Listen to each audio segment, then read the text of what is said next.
Yeah.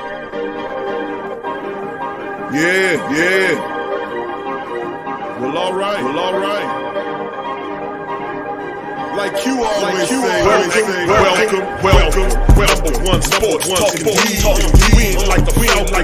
We gon' blow the lead. We talking who that? Who got cut and who gets in the vets? Players you should look at. Sports Coma, you don't wanna miss it. Got the pre-game, post-game statistics. Getting visible swing. Maybe DC or hottest thing smoking. Big Q in the guys. Go to YouTube live. Make sure you subscribe. And the views inside the Saints locker room high. Talk to Drew, Jordan, Zach, New Orleans, who that? Nation.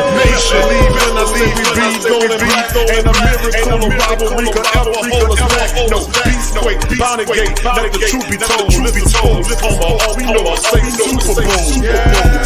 Listening to Big Q and the guys on the PRO Media Network.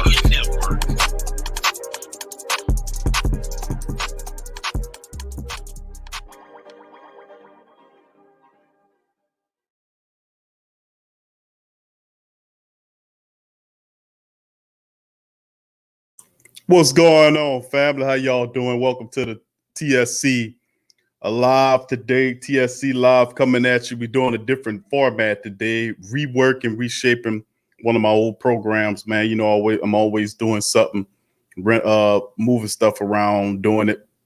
But on this episode, I'd like to welcome everybody for tuning in with TSC Live on this one. I'm usually coming at you in our different format. Today, like I said, I'm working some bugs out of my other software, adding some new components and pieces to it. Got to do that every now and again, update it and move stuff around, change it up, keep everything fresh as it were. But good to see a lot of the family members in the stream. Who that to you? To a lot of the family members joining us. Much love to you in the stream for this episode of Saturday. Oh, excuse me, I'm about to say Saturday. Wednesday Saint Talk, TSC Live 151. Episode 552 of them things. Big ups to the family members chiming in the live stream as well. Who that to you and Yearn on this beautiful day.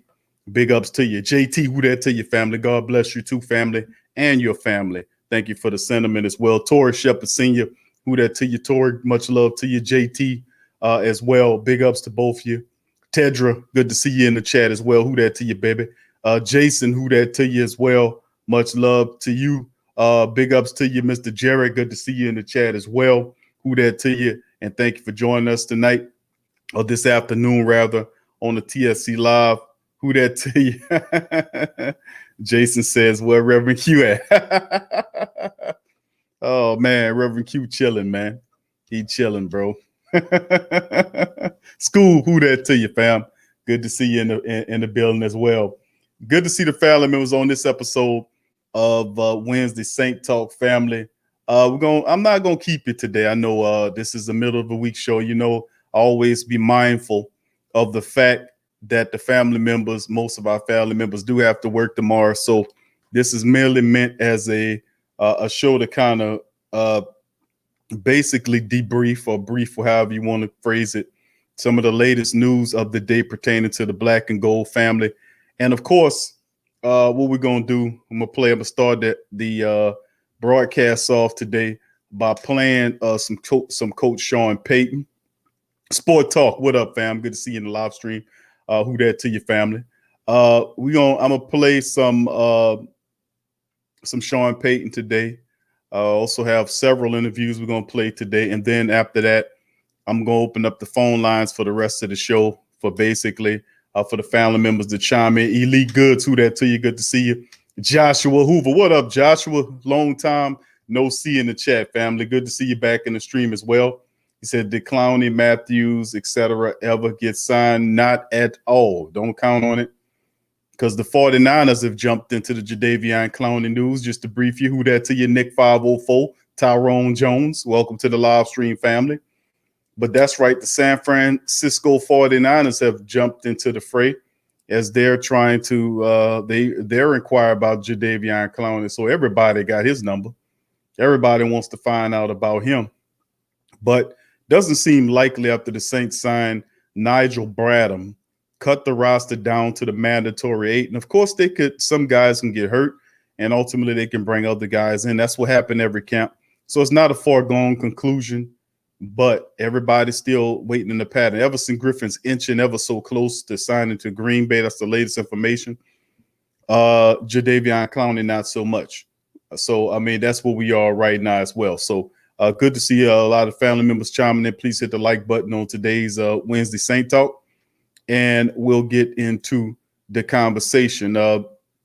First up the bat, we're going to play some Sean Payton. This is Coach Payton training camp press conference. We're going to listen to what the old ball coach got to say about what's going on with the team.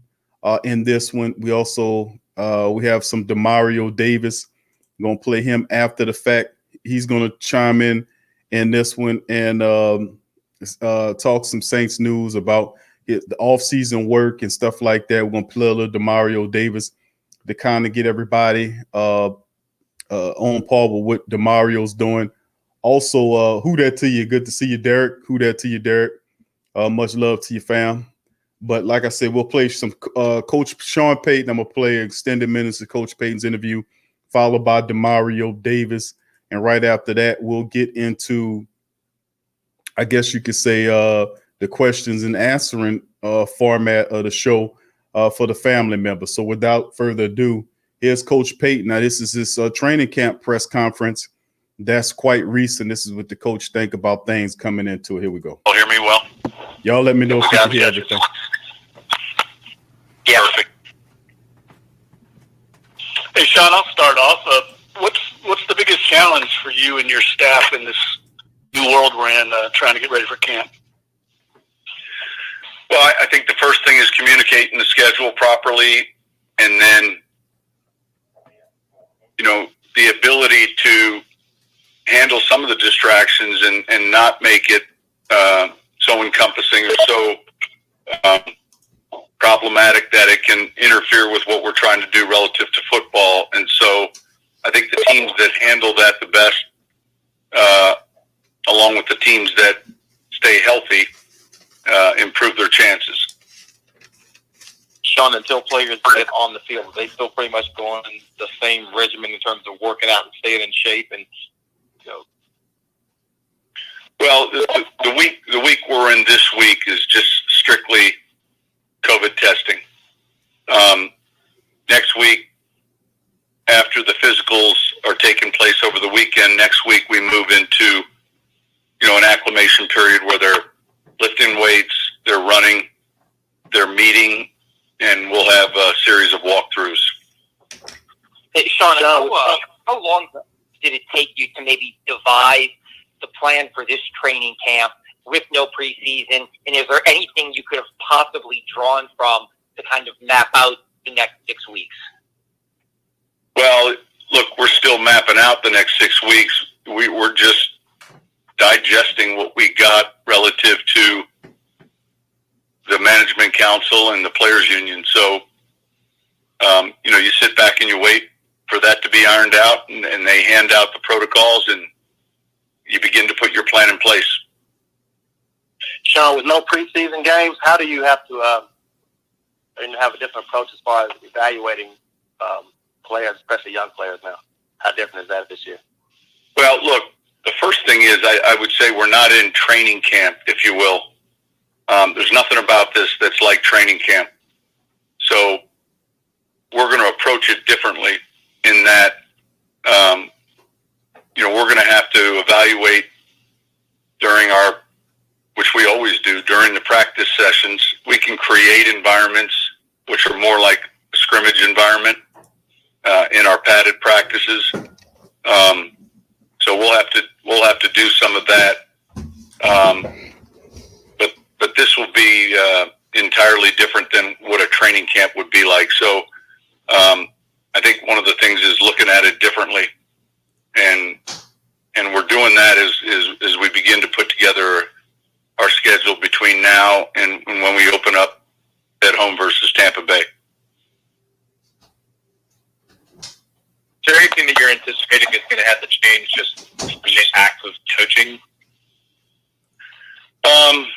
Yeah, sure. I mean, I think that, look, from a planning standpoint, we're spending a lot of time evaluating our facility so that it meets the protocol required relative to social distancing.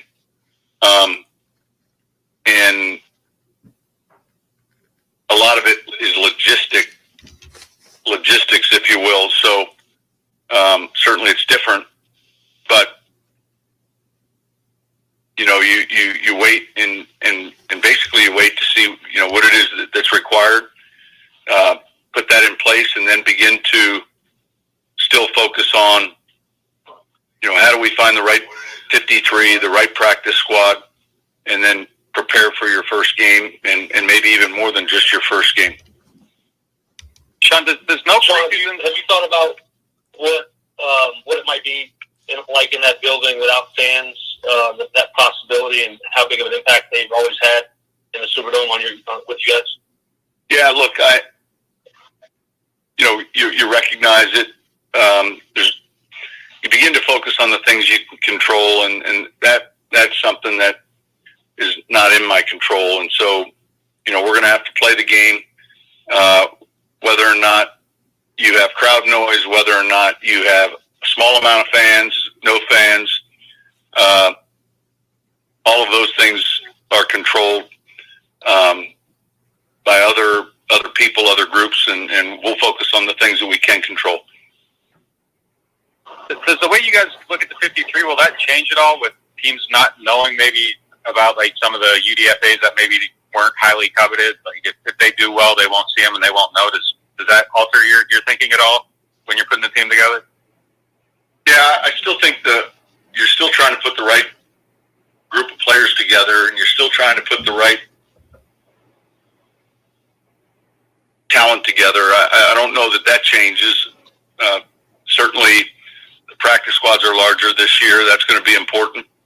And I think communicating to our players the importance of trying to limit the amount of exposure they have to maybe people that haven't been tested as much as these guys have, when they're to and from the facility. I think that's the biggest concern.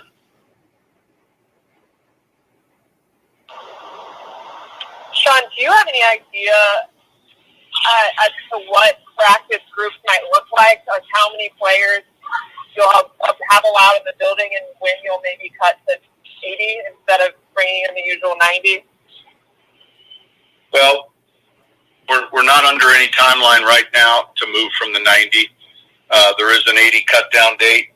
We'll decide how we want to handle practice. Again, it's not training camp. We can call it a training camp, but it's anything but. So, I think we'll look at every angle and how we want to approach the start of this. Sean, I know you guys know what you guys have inside your building, and obviously have the best record in the NFL of the last 3 seasons. But do you have a feeling that this preseason will feel at all kind of like college a little bit, from the standpoint that there's that anxiety a little bit going into week 1 where you guys kind of know what you have, but everyone trying to figure that out around the league since they haven't really been able to practice against other teams or play those preseason games?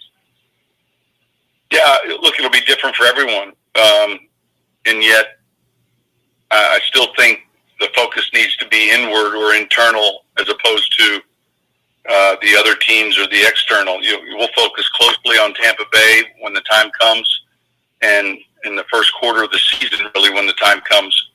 But until then, we'll focus on our own players, our own talent, how we're doing, how we're progressing, those that are progressing, those that aren't, and that'll be real important in establishing the right group of players for this team.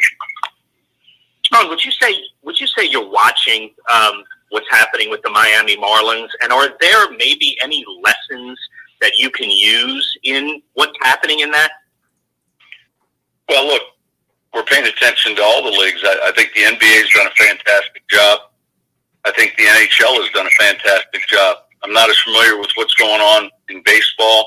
I think the concerns we all have with football is just the fact that we're not creating a bubble. So we're going to have to be on point with our testing and and be able to adjust very quickly, should a player or group of players test positive. Sean, you've had coronavirus. Have the players, any of your players, reached out to you about what the risk, et cetera, in today's day and age of opt-in and opt-out? Have you been able to share anything with them? No, I haven't had any of those discussions. Mine, I felt, was very, I don't want to use the word minor, but it was 3 days of feeling like I had a normal flu. We've had 2 players opt out. I respect that decision they made, and, we go from there.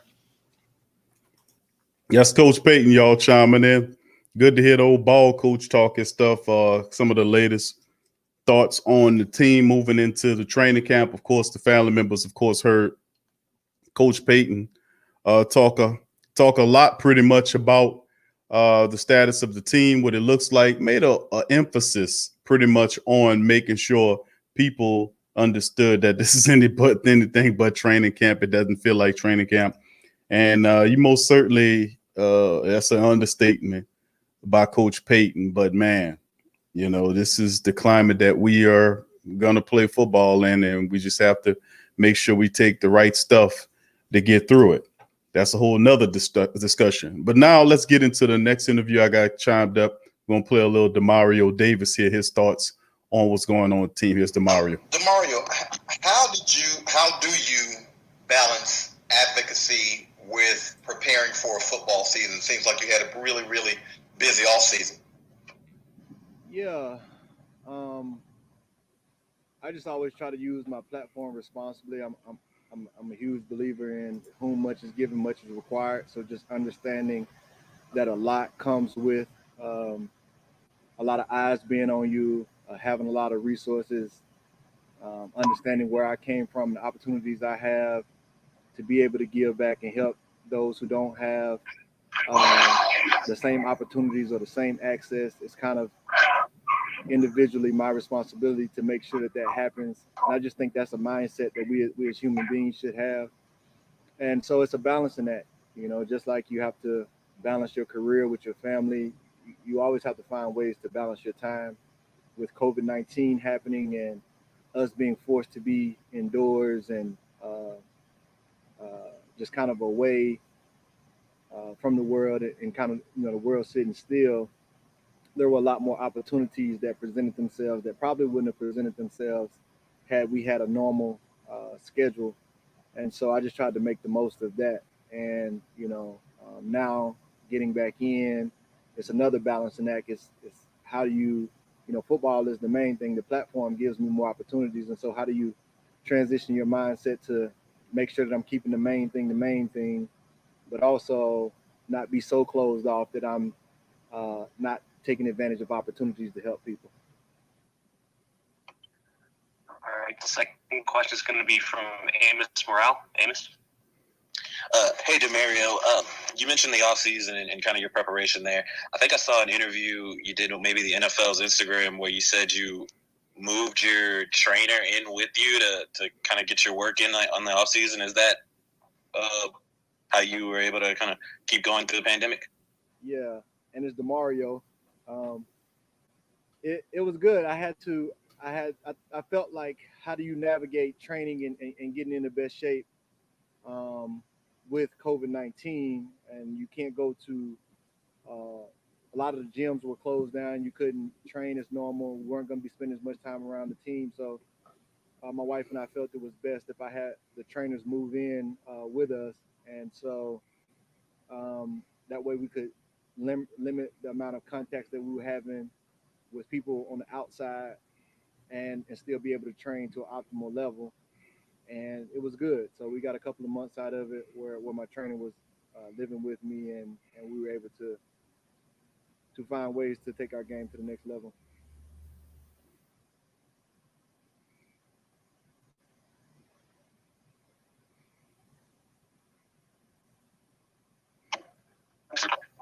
Hey, DeMario, how you doing? Great.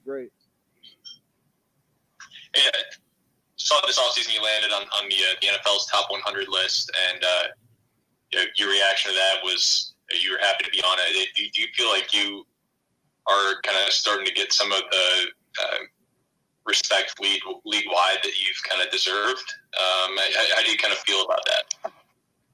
Yeah, I'm big on always counting my blessings.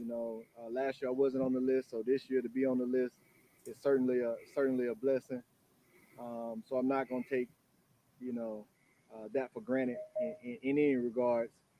The way I view myself is extremely high. I'm my toughest critic, but I'm also my biggest cheerleader. And so in my mind, it's always more to accomplish or more. It's always a feeling of being, not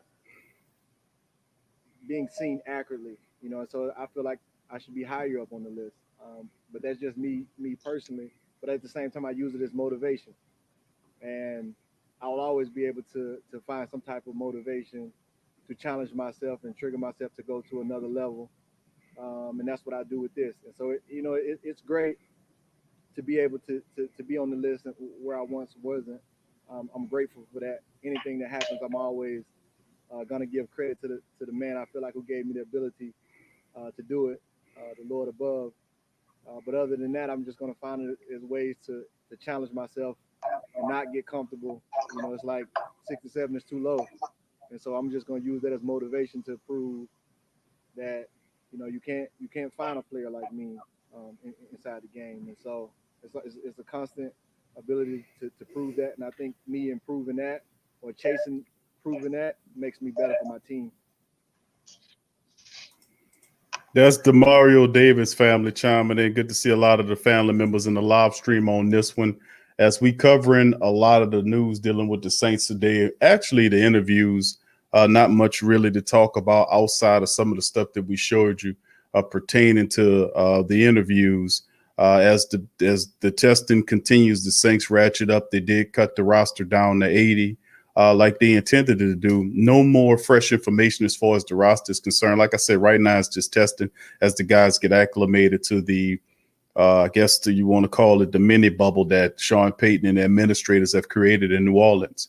So I know this is a bit of a difference for the Who Dat family members in the building as we're going into we're using our TSC Q&A live format. I'm doing some work on the my other software, add some upgrades or whatnot to it. So it should be ready for our next applications. But who that to the rest of the family members in the live chat? Darrell Freeman, who that to you, Darrell. Jonathan Wilson as well. Good to see you in the live chat as well. Good to see you, Jose Calderon. Big ups to you, Jose. Good to see you in the live chat, my family. Big ups to you as well. Rush Hour. Good to see Rush Hour in the building as well. Jonathan Wilson. Who that to you as well. Tragic 504. I see your family. Who that to you as well. And the rest of the family members chiming in the live stream as well. Rush Hour's question is, let me see if I can get that one. Rush Hour says, who that the family, brother? Hope we can, we got Griffin. Maybe we'll get another powerhouse if somebody out there. Well, I mean, Griffin is, like I said, Griffin is getting close. Like I said, Griffin is getting close, man, to a deal with possibly Green Bay. So that might be something it's a fan base might have to get rid of. There's been no interest between the Saints and Everson Griffin this entire offseason period. And it's been really strange because he can definitely help. He wouldn't cost the team a lot, but obviously the brass feels like they're good to go with what they got. So they're feeling real confident in Davenport. They're feeling good of the acquisition of Nigel Bradham, which would basically put Zach Bowen in the position of situational pass rush. That along with Trey Hendrickson, Granderson, Marcus Hunt, Shaquille, and the rest of the guys, they felt like that's enough, obviously, for the Saints to be able to go through that. And it's one of the things that we've talked about before is what about the cornerback position? We covered this on TSC Q&A live last night, over 2 hours for those who are YouTube members and Patreon champions. Please go back and listen to the show. It's pretty good. 985 live chimed in. So did School. Big ups to those brothers that got on there. But that's the particular of the thing is now that we are kind of looking at the defensive end position. Now the voices of the great Saint think tank from all the way in the back of the room was yelling, hey, what about cornerback? Guess what? Now you could say that there might be an issue. We could possibly look at cornerback as an option. I'm saying it because the Saints cut Dietrich Nichols.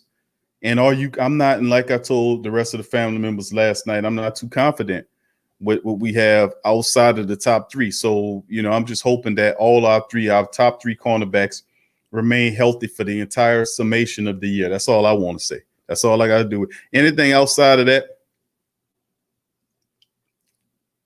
is a straight gamble. I don't have any faith in any of those guys behind the top three.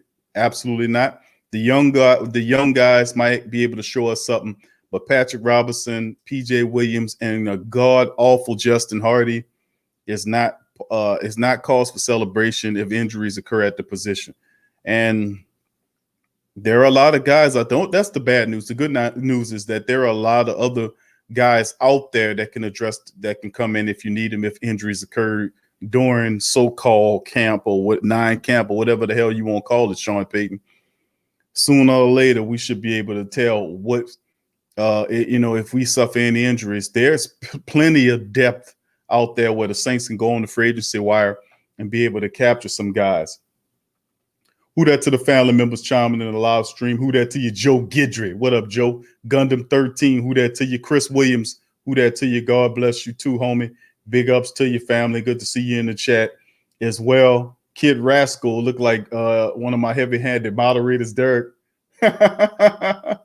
Suplexed him off the top rope. He must have came in here saying something. Usually Kid Rascal's all right. He must be fired up about something the Cowboy Nation did. Who knows, man? Like I said, we get them from all over the place, man. We get them all over. We got Tampa Bay guys, Tennessee Titans, Oakland Raiders, 49ers people. We get them all come up in here to listen to see what the Saint people talking about. Well, you should know that you're the pinnacle of the football mountain. So all other teams want to see what you're doing. They coming up there with the big eyes, looking around, trying to find out what the Saints doing and what the great Saint think tank's doing. But they should, because we doing great stuff over here. Dr. Key, who that to you, Dr. Key? Good to see you in the live stream as well. So we just played Sean Payton, extended minutes on Sean Payton. He had about a 30-minute training camp video he did. We played about almost 10 minutes of it. He played half of the Demario Davis interview as well. And I didn't want to waste too much time with the interviews. I thought that was good enough. And ultimately, what I want to do now is kind of get to the portion of the show where we then, I give the family an opportunity to pop on in, and that's been something that I've been kind of wanting to get to. So unlike other times, family, on this format, who that to you, William Dickerson, who that to your fam? Good to see you in the live stream as well. Big ups to you. Now, like I said, there's no call usually on this format, there is no call, so there's no need to call a number. But there will be a link that I will submit to the live chat. You just simply click that link and do what the instructions tell you, and you can be a part of the conversation here on the Great Saint Think Tank. Now, another thing, please hit the like button, family. We got a bunch of people chiming in live stream today. Please smack the hell out of the like button. It helps out the show. It's free. It don't cost you nothing but just a little movement of the thumb or your finger to just destroy the like button. So do that for your boy as we move forward. So, like I said, it's Demario Davis is talking good, like like Demario Davis is known to do. And I have to say, I like how his activism is. You hear Demario, he's doing stuff. He don't talk as much as some other people who I will, not name, but he does do it the right way. Where you don't hear you see his activism, you don't hear it. And I think that's the pause of it. What I want to say. Also, a bit of news to drop on the Great Saint Think Tank before I submit that link. Payton's saying the Saints expanding on NFL pandemic protocols. He kind of elaborated in the later portions of the interview from that I played for you. But this one here, he's saying the Saints are expanding on NFL protocols. On top of it, now this ain't nothing new. Coach Payton said this, and then they made an article about it, about him saying the club's decision to occupy. They rented out 4 floors of the Lowe's Hotel, which shows you the Lowe's Hotel it rents out rooms like $120 something a room, but most people know about the Lowe's, some people don't, you know what I'm saying? But the Saints did it's downtown in the CBD, the Central Business District. The Saints rented out 4 floors and created a mini bubble. Thank you, Tim. Appreciate your super chat. Who that passed the Q Super Bowl the bus? Thank you, Tim. Appreciate you, my man. Who that to you? Thank you for your super chat, bro. And that's the thing that's really awesome about that is the fact that the Saints doing that, and they're the first to do that kind of stuff. Now, Peyton said that along with the 80 players on the roster, there are about 90 others, such as the coaches and support personnel who are involved in the daily operations. He said you have 170 stories each. Peyton said during the press conference call that some of the stuff I played for you. He said the Saints sought to create an optional bubble where players and staff could stay for about a month, during which they have minimal contact with family or public as they try to avoid the CV stuff. Now, of course, Jason will tell you that the team needs to go and get some of the hydrochloroquine, but I don't know if Sean Payton knows about that. But we don't, but most people know, some don't. And them doctors have been yelling to the top of their hill. They went up to Washington and did an interview with all of that, and they just banned the hell out of their video. The doctors say, I got it. We got it. It ain't nothing to worry about.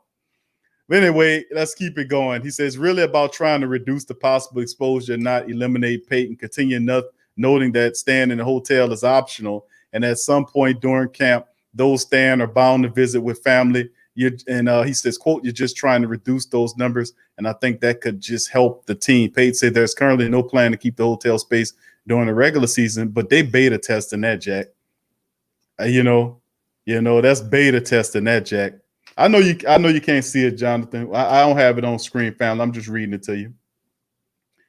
But Gundam says, big Q question. Why don't your organization accept one-time donation? They think you do. You can, my friend. You go to Cash App. One-time donation. You can go to Cash App, and you can do your Cash App there. It's $ the sports Coma, THE Coma. THE sports Coma, all lowercase letters. The information's in the description section below, and we do donations there through Cash App, PayPal. We do them. You just got to look in the description section just to let you know. Thank you for asking that, Gundam. Outside of that, no doubt about it. If it works in preseason, it's no preseason, excuse me, during training camp, kind of confused with all this nonsense. But he said they expect during the regular season, he don't expect to do that, but he expects similar plans to be adopted by the team to make the playoffs. Now, keeping them in a mini bubble for a month, and then it might go like on a month-to-month basis, minimizing contact with family members and stuff like that. That might be the mindset of the team. Now, remember, not everybody's adopting this philosophy. There was an article I read yesterday a couple of days ago about Chicago saying they're not going to do it. That's the difference between winning teams and losing teams. If you know it's something out there and you don't have the answer for it, the best you can do is do what they're doing, which is being cautious. They said teams will some point say, you know what, this is too important at the time of the year. And I know what he's doing. He's looking at the baseball teams and thinking, yeah, we got to do this. The Saints have combined for the NFL best 37 victories during the past 3 seasons, only to be bounced from the past 3 postseason losses. It's problematic, but they're taking the extra steps. And I got to give Coach Payton credit for that. Whether you agree with that or not, you got to give the coach credit for that. You got to give him credit for the fact that he's being proactive in that situation. Now, let's see. Rush Hour City better not take that Clorox shot. It's different ones, bro. They got some idiots out there went and got the industrial strength stuff. But the doctors, look it up for yourself, family. Look it up for yourself. Don't listen to the fools that did what they did. That's just dumb. But the doctors, that's something that's really nothing new. They've been using that to treat stuff for over 30 years now, man. That stuff been out there. And that's what they use to get rid of malaria and everything. Now all of a sudden it ain't good enough. Well, that's a discussion for a whole nother day, man. And I tell you what, that bears some researching. So check it out. Anyway, keep it going, family. Live, we got we got the link in the description section below. Scoop says, Q, we doing the StreamYard tonight, bro. No, yeah, we doing it. I'm working on the other software. On the other software, I'm doing updates on it. And instead of kind of being late with the show, I just decided just to use this is what my backup format I like to use from time to time, that I use it as opposed to my main program that you guys are accustomed to seeing. You know, this is my backup, which I use, which is pretty good too. It has its perks as well, as most people will see. There's a link in the description section below. If you want to chime in, hit that link and you can jump on the show and you can talk about Saints topics, whatever's on your brain. You could pop up here and rap with your boy, man, on whatever topic you're feeling about. Joe Gidry said, y'all seen that building they blew up today? Man, that was crazy. Yeah, I seen that. Yeah, man, that was a hell of an explosion, man. That was a hell of an explosion. In fact, the people caught it on camera. Man, that was pretty real, man. You know, I think they said it was an accident, something happened in a warehouse or something, but you know, they be lying. You know, some kind of way they be lying about something. It'll come out what it really was down the line, but they said it was some stuff in a warehouse that blew up. But man, that wasn't like some regular kaboom. That sucker there was pretty amazing. Yeah, that was pretty. I seen it.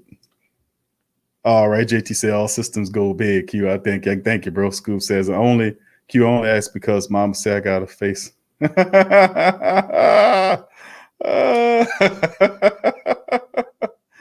got you, bro. I got you. But in an option, you don't even have to put your face up there, Scoop.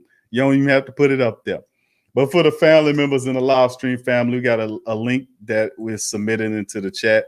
Feel free to hit that link and you can get on the show. Remember, there is no phone to call when I'm doing these type of streams. What it is simply a link. There's a link in the chat. Hit that link and follow the instructions, and then you can get right on the show. Questions, concerns, or comments you want to make about the Saints, feel free to tune in on this episode of the Sports Coma. We about almost 40 minutes into the stream here. And to be quite honest with you, man, to look at overall the stuff that I've been seeing, inevitable, who that to you, good to see you in the chat as well. Jasper Bowden, good to see you, Jasper, who that to you as well. Thank you for joining the live stream, my man. Please hit the like button, family. Much better. Got a lot more people hit the like button. Please feel free, if you hadn't hit it, to knock the hell out of it a couple of times. So, I mean, big time. But yeah, family, the truth be told is how the Saints are making moves, even with the extra layers of security to the team by securing several rows or floors of the Lowe's Hotel in downtown CBD of New Orleans was a good productive idea to have. The type of try to isolate his players and staff away from people in the mini bubble. That was just a smart move to do it, you know, as opposed to having guys like a Kamara or Breeze and all those guys that ultimately end up getting caught in the C virus stuff and then have to sit out for a period of time. So why go through all that? Just you know, let's just do it safe like. And I get that. But you're looking at the team overall and what the Saints are bringing into it. And I like our chances. We did get rid of several players to get underneath that. The most concerning, in my opinion, was my Maurice Harris. I like Maurice Harris. I thought he could help the team. But you get rid of him, and then you have Benny Fowler, who a lot of people believe can be an asset. So we'll just have to see how Fowler lines up. They then got rid of Dietrich Nichols, the XFL cornerback, he was a bit undersized, but they knew that when he signed him. And there are concerns in the cornerback room. Where does PJ Williams fit at in the mixture? Now that I know I'm not counting too much on Justin Hardy or the rest of those guys. The linebacker situation is with the additional Nigel Bradham looks really fantastic to me. And I think it's positive, man. I like the direction of where this team is headed from a depth perspective. I like the proactive nature of what Sean Payton doing. Each player, and I've played several interviews from some of the team's outstanding superstar talent like Drew Brees, Cam Jordan, Teron Armstead, even played Mike the other day, and his thoughts on the season. They all pretty much saying the same thing. about how or what they thinking about the season going forward. And it's pretty much a boom or bust type mentality that each one of these guys are having. And usually when you have guys like that are the leaders of the team, and these guys are speaking with a boom or bust mentality, let me tell you something.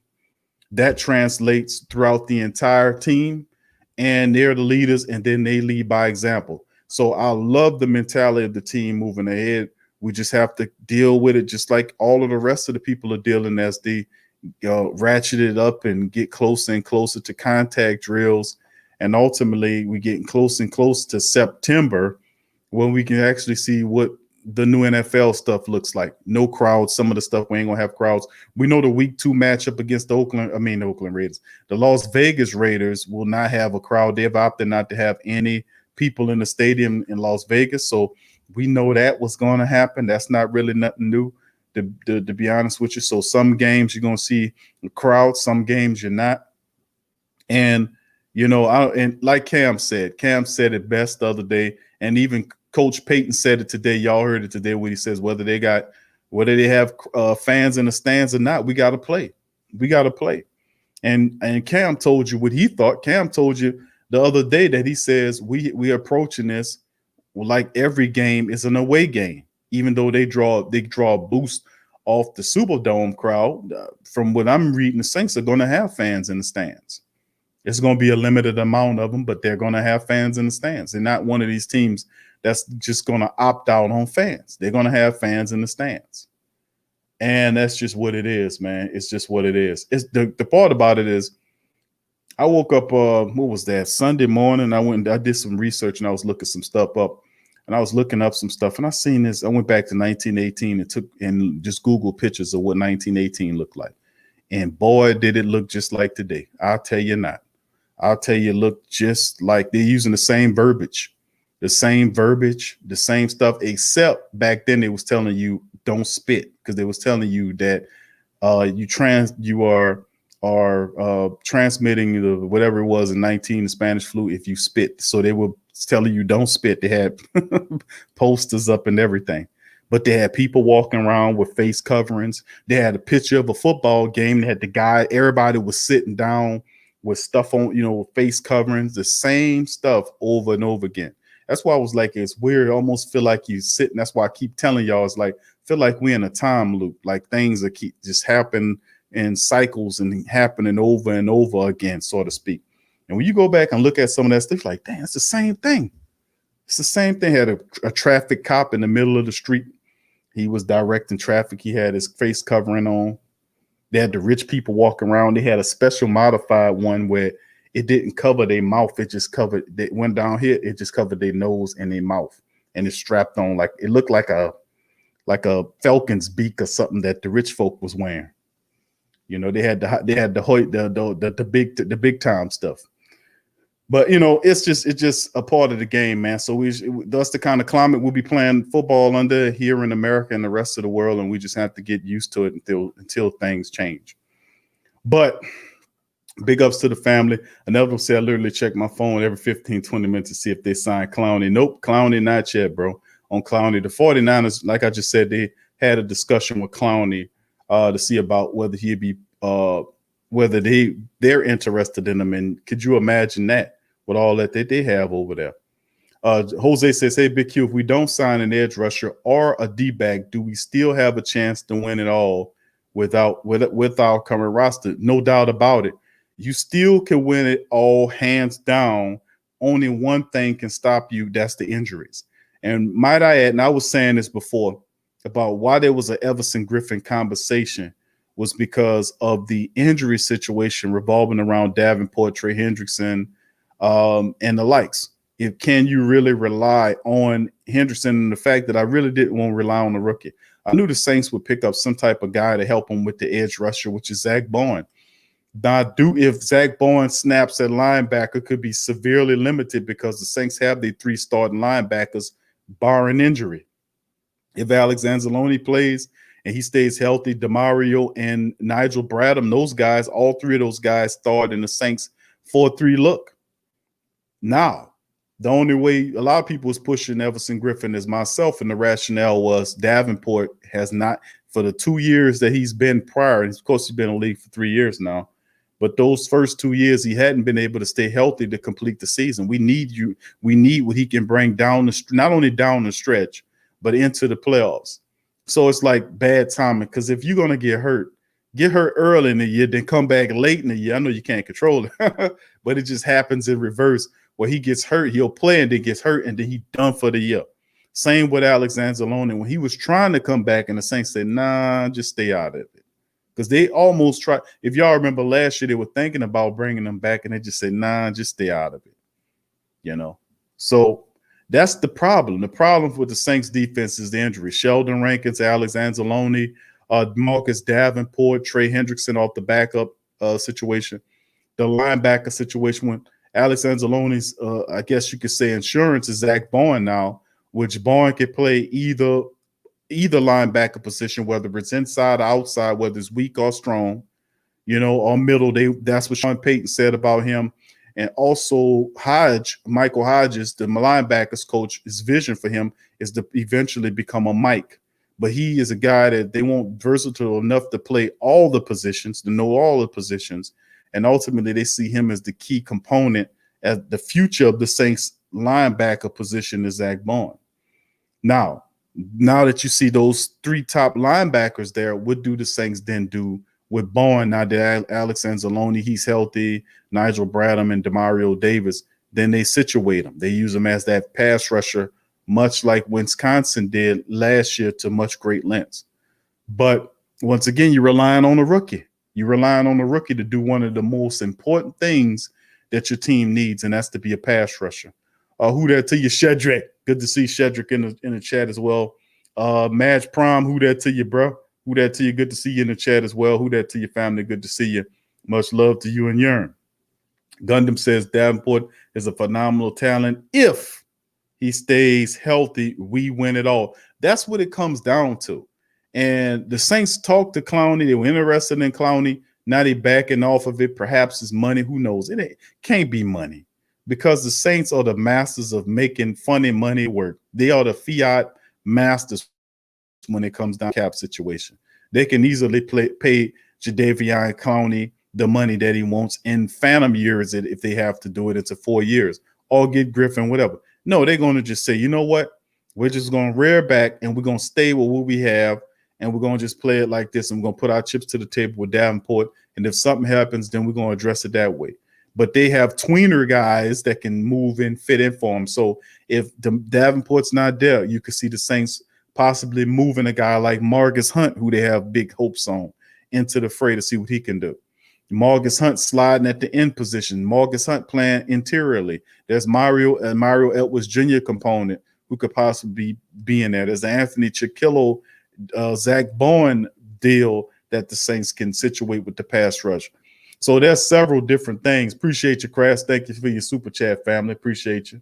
Hey, 19642, who that to you? Thank you for joining the stream as well. Much love to you and Yearns on this one. Sport Talk says some folks think Bowen can start over Anzalone. I know that, but that's not realistic to me because, and I've heard that before, bro. I've heard a commentator or two say that. And I'm like, yeah, absolutely not. Alex Anzalone is not going to lose his starting job to Zach Bowen unless he's awful, or unless he loses it due to injury and Bowen has to step up and play to him. That's it. But if you lining them straight up, the Saints are looking at Alex Anzalone as the Mike backer. They're looking at him as the Mike. They're looking at him as the man in the middle who gonna call the shots, not Demario Davis, not Nigel Bradham, Alex Anzalone. And that's tough because the guy calling the shots in the interior of the defense, the middle linebacker standing before the defense, reading out everything and telling people what to do, that guy got to know what he's doing. And that's why I say Zach Bowen won't work. Now, if you was using Alex Anzalone on the outside, you might have a case. But the Saints are seeing him as a Mike. And if that's true, then he has the obvious mental advantage over Zach Bowen, having 3 prior years of experience over Bowen in the Saints defense. Be there, injured or not, He was exposed to the Saints defensive playbook. He's familiar with the verbiage, and his only issue is injuries. Can he beat the injury bug? That's what it comes down to him. But I still like Alex Anzalone to start over Zach Bond for the obvious reasons. Bond he's not going to have a normal camp, a normal preseason to get acclimated, and he will have to learn it in season play, just like the college guys do. The Saints are going to have to learn, a lot of those guys are going to have to learn the Saints system in the regular season. So, you might get your feet wet in the preseason. That's out the door. Now, coming into the season, a lot of those guys are going to have to learn this stuff in the regular season. And I'm not saying Bourne can't do that, but I just think if they are using Anzalone at the Mike linebacker, that's the guy calling the shots. That's the guy watching everything, telling how people are lined up. Zach Bourne would be hard pressed to beat that guy out, but we'll keep an eye on it nonetheless. Thank you for the comment, fam. Match Prime says, what do you think about this idea to keep the players safe by canceling the interconference games?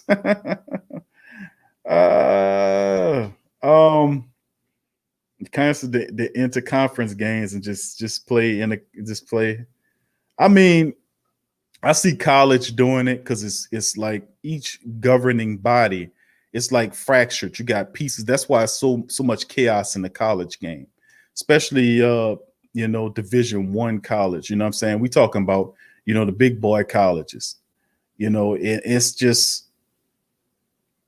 so much division because one conference said we're gonna do this, another conference we're gonna do this. As a one governing body setting the rules for everybody. You know what I'm saying? So that we all know what we're doing here. And that's good and bad in that model, but that's why there's not a true college football playoff like they should have. And they'll tell you it's because of the grades and all that. But how does that work for them when Division II got it? Division II has a playoff system where they know who the champion is. It's politics involved in that because it's greed, just like in boxing. But, I think the NFL going to work it out in a way, man, where they got the resources to pull it off. They ain't going to put the guys in the bubble and pick one stadium and have 30 teams playing like the NBA do. That's a little bit different. Or you can break it into 2 stadiums and have them set to rotate between this and that type of third. That's something to think about as well.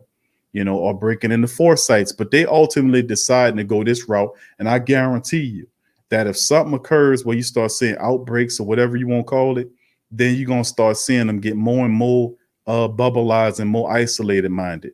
You're going to see them because they got the layers. Because one thing I know about the NFL is that they're a bunch of greedy dogs. But let me tell you, they're a bunch of prepared greedy dogs. That's for certain. So if something were to occur, they have a contingency, at least several of them, rolling out one after the other if something were to occur. They're not going to be caught with their pants down like that idiot that owned the Washington team. He never thought he'd come to the day where he gonna come up off that name for real, bro.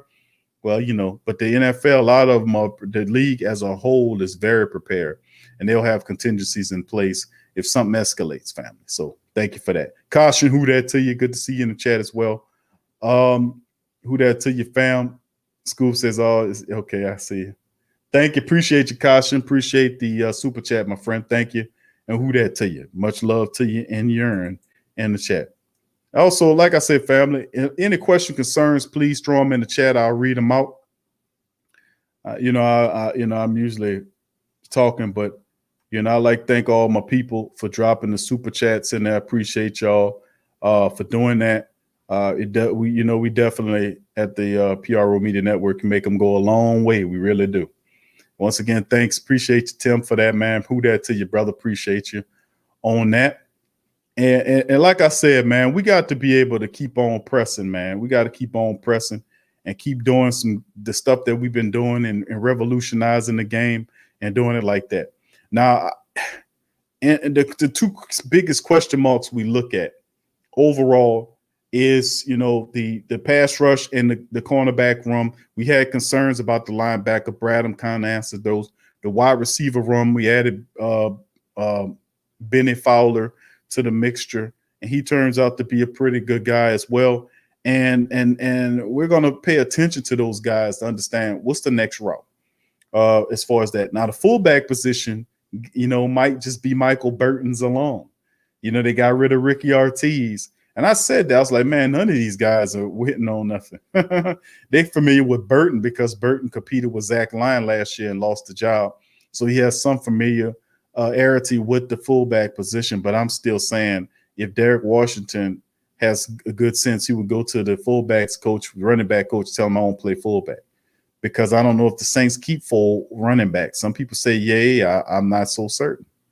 I don't know.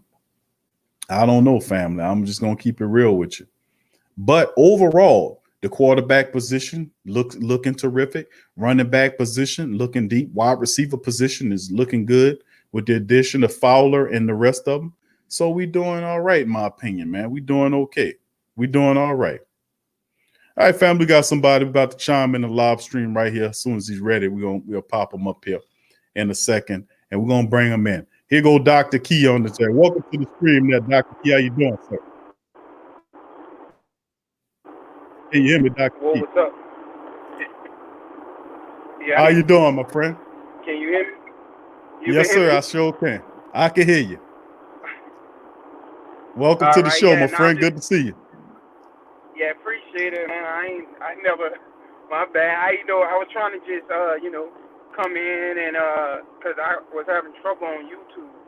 So I know I had to come in from the link you sent in the chat. Oh, okay. Okay. All right. What kind of trouble were you having? Say that again? I said, what kind of trouble were they giving you? The link for you to get on. What you say you had some trouble with it? It's going to be hard for me to.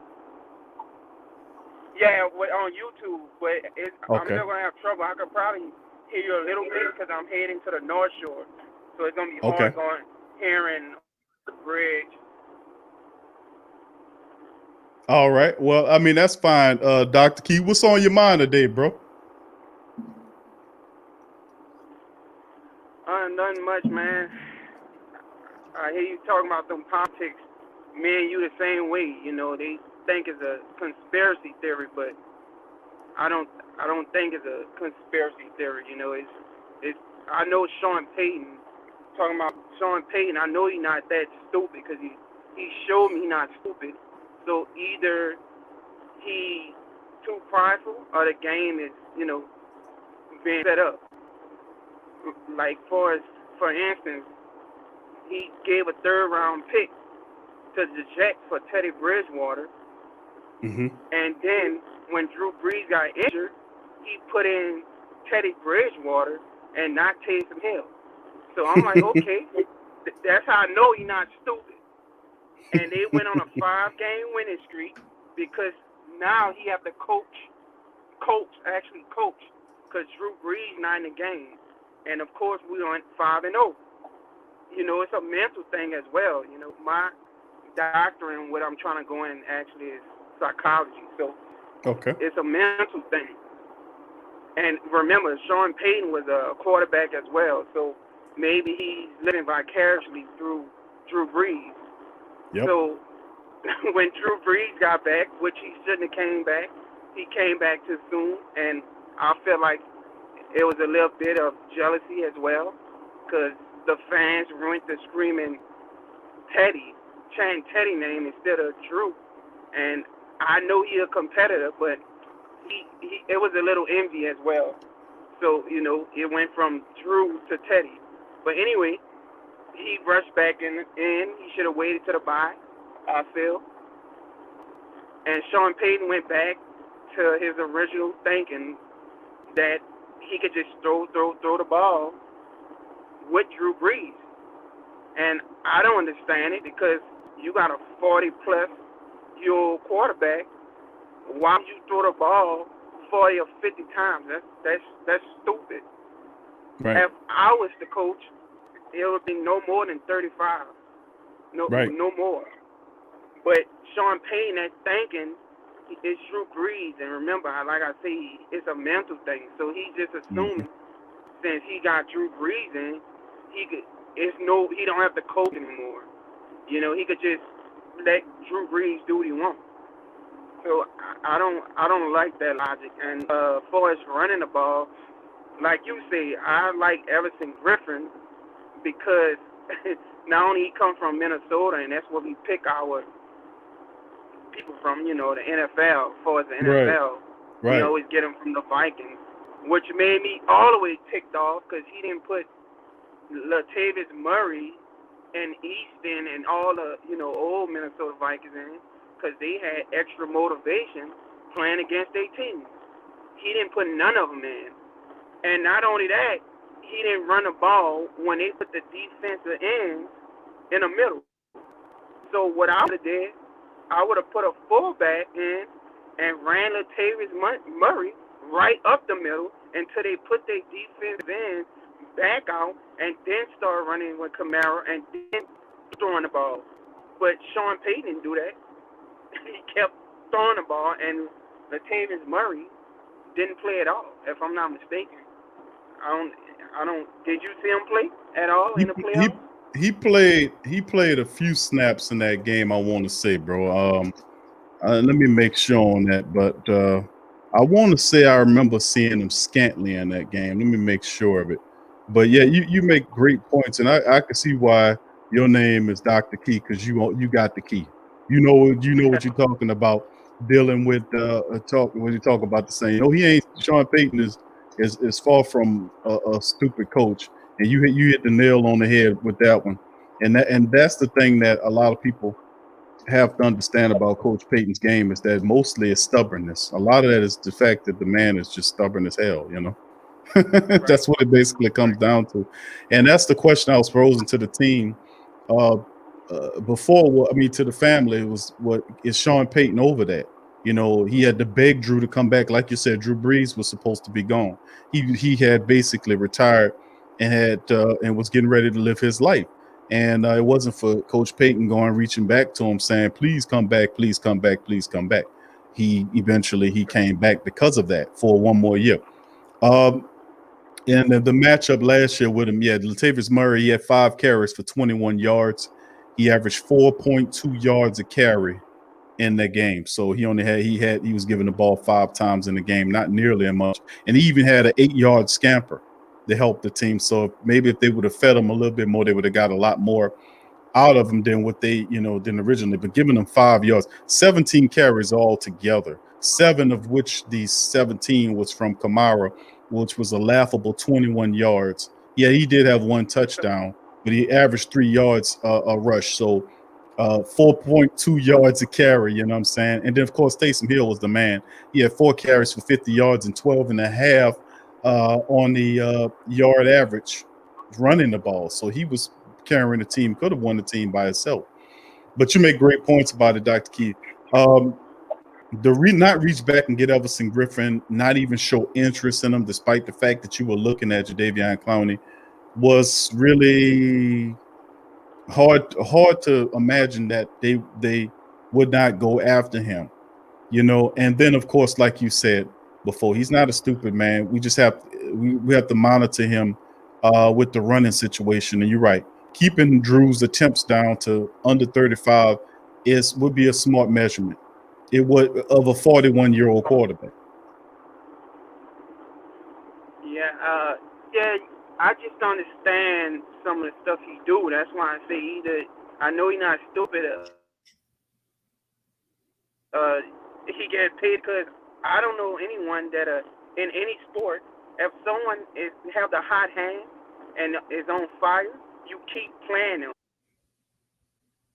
But Taysom Hill, he took him out the game, and Drew Brees got back in the game and wondering, like you said, Q, man, you the same way we cool thinkers. You're not about to get me with any type of foolishness, man. And like even with the Dallas Cowboys, that game, they had one of their employees on our sideline, but no one talk about that. That's crazy to me. And the ending of that game was crazy because it looked like Alvin Kamara was open, and he threw the ball to the player, the defensive player, and it looked like he said in a conference he tried to throw it to the ground.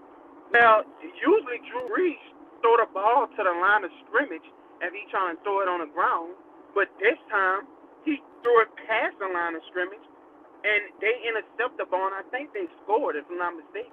So it's very questionable what they doing. And like you said, they was laughing in the conference, and he was motivated at all, Sean Payton. So it started at the top. So that's why I say something's fishy going on. Either they got paid, or he just outright fooling himself. You know, even with Kyle Shanahan. Kyle Shanahan beat Sean Payton in his house with his own plays. Like that, he should feel insulted, humiliated. How you let someone come in your building and beat you with your own plays? That was unbelievable to me, man. That is, and I often say this, man, because we've been around enough to know when something fishy, you know, and you know when you see, you know, when 1 + 1 = 2, and then when you watch something and goes 1 + 1 = 5, you say, hold on here, it don't take much. It's like noticing the glitch in the game. You say, you see that? It's not much because you know what you're looking at, and that's the type of situation that occurred with me because I would start questioning stuff.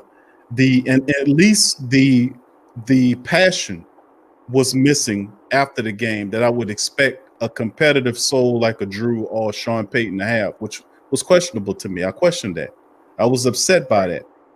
And that's why I was like, what is this guy on Prozac or something? What is this all about? Why you spent the whole year, you went 13-3, and then you lose to a team that you should have beat in your building, and how are you that under control when I've seen you act a complete fool in the regular season? How are you so under control in the playoffs and your season is over with? You got players like Chauncey Gardner-Johnson and others that were on the mat in the Superdome crying in the playoff game, crying. That's a typical response. Most people, because they realize that they failed, they realize that not only did they let their teammates down, but they let the entire region down. The Saints were absolutely god awful in that game. They were despondent. They were dysfunctional. They were out of whack. And people say, well, that was what the Minnesota Vikings did to them. Q. The Minnesota Vikings had that effect on them. It wasn't the Minnesota Vikings totally. I'm not going to steal nothing away from them. They played a good game. But it was also the fact that the Saints had also compromised themselves insofar as they played to the level of their competition. They didn't do what they were supposed to do. They ran the complete wrong. Their game plan aided the Minnesota Vikings to win that game. Not running the ball against the Vikings was a serious mistake.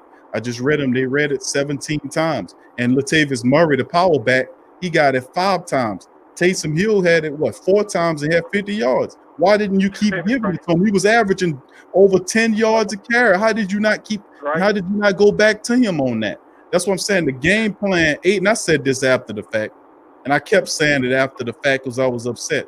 I was like, man, I'm looking at you funny because, number one, not only did you lose the game, you wasn't upset about it, but then the next week after the game, you got his stinking ass up there on Fox was trying to commentate the 49ers Minnesota Vikings divisional game. And I was like, what is Sean Payton sitting up there trying to tell the Minnesota Vikings how the 49ers how to beat the Vikings, and you just lost last week because you were supposed to run the same gameplay. He gonna tell them, then he sits up there and tell them what we was telling them in the game to beat the team. Everybody and their mama knew to beat the Vikings. All you had to do was run on them.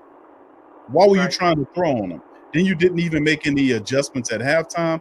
Then you come up with this lackadaisical, ridiculous mentality. It's Drew Brees chuckling at the press conference.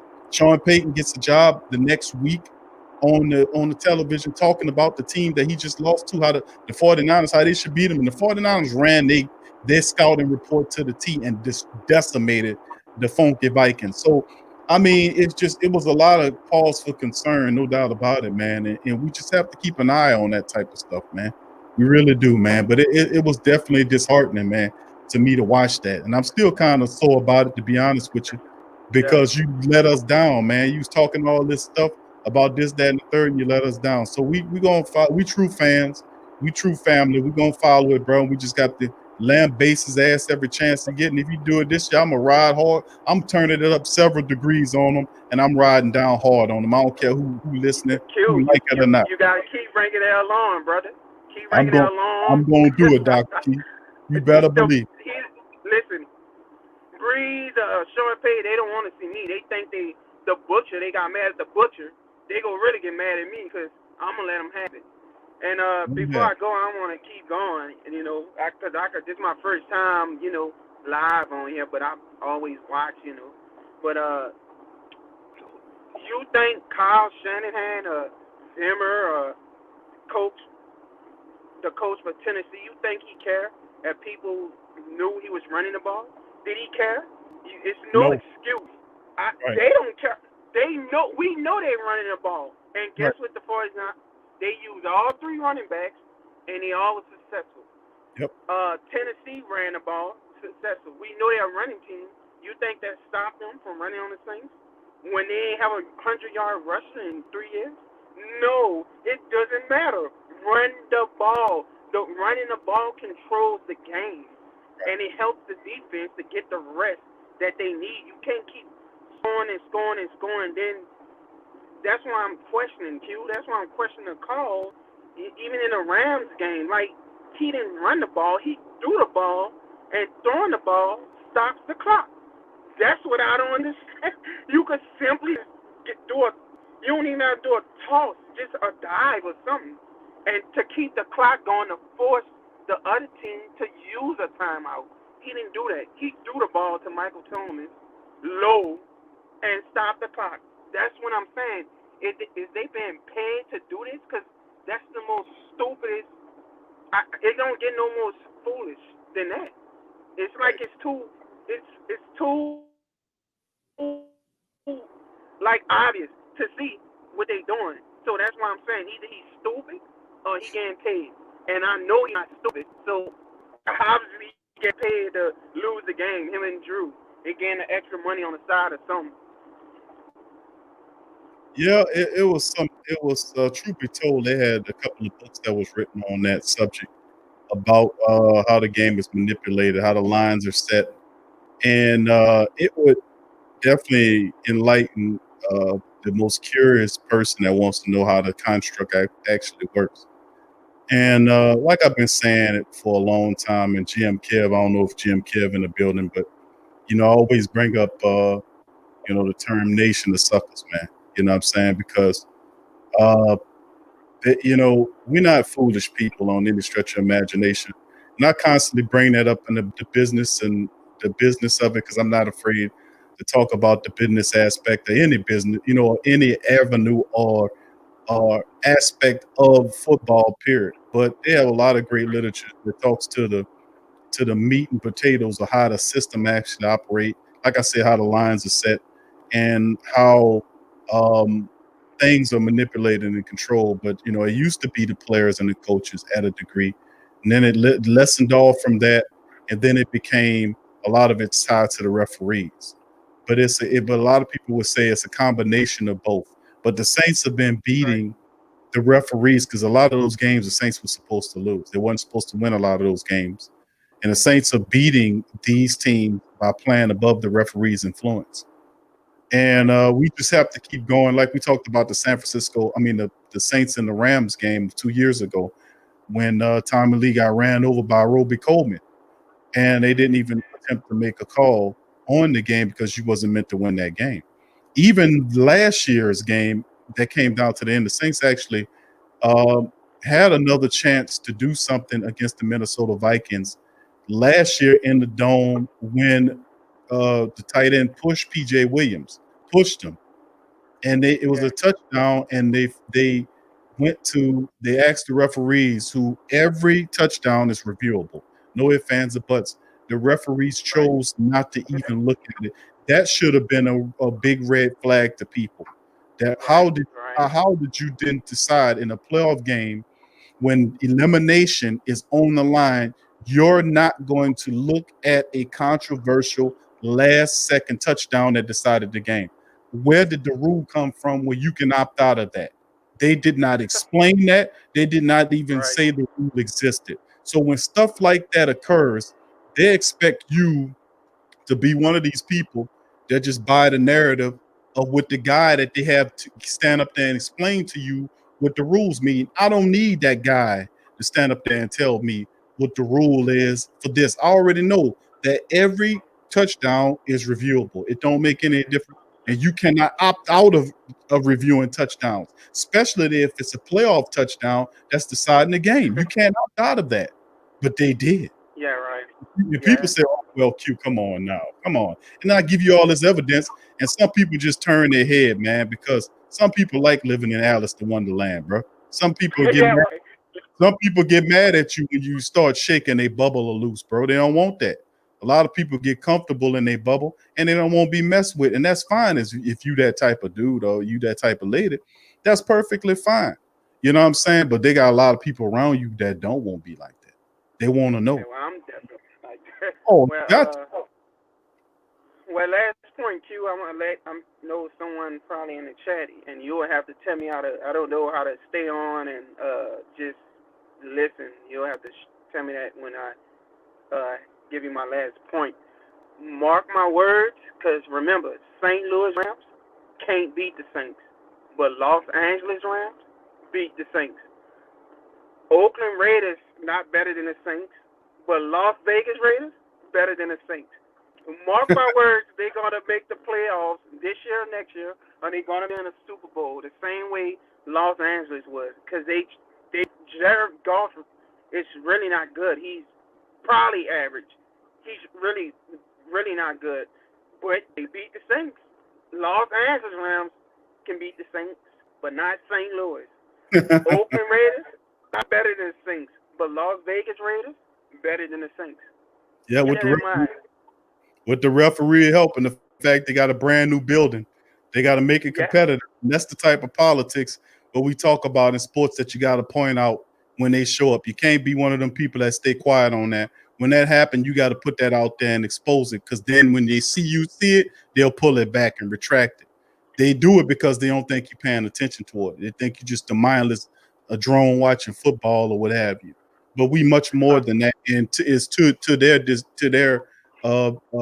discreditment that they continue to underestimate the intelligence of the people that are funding their billion-dollar business. Keep thinking I'm a chump and a sucker, and I'm not making my money going to building them buildings that y'all playing out of and not getting any money for it. That's what I'm saying. It's the whole system is the construct set on the back of the people. That's why I call it the nation of suckers. We a nation of suckers.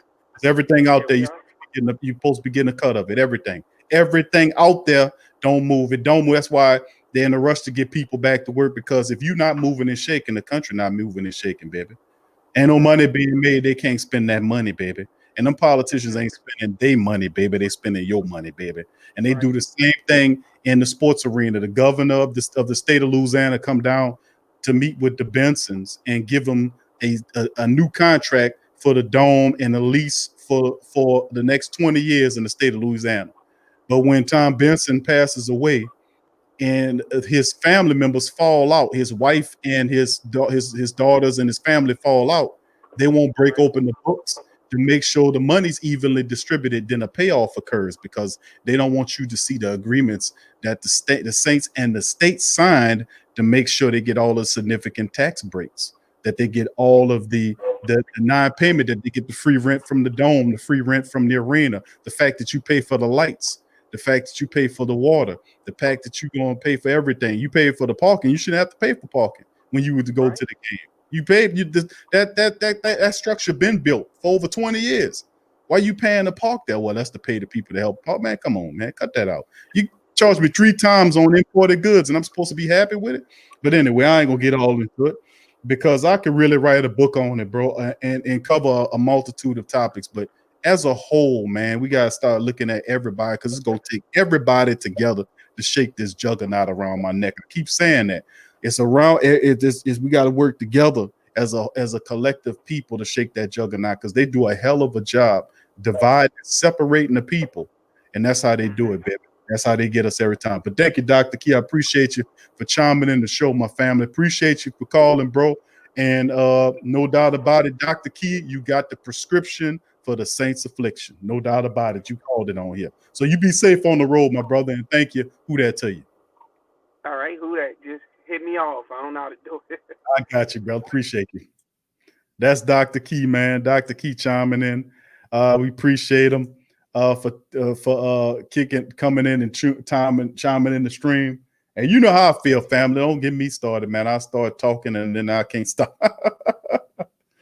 Hey, man. I'm truth talk 100%.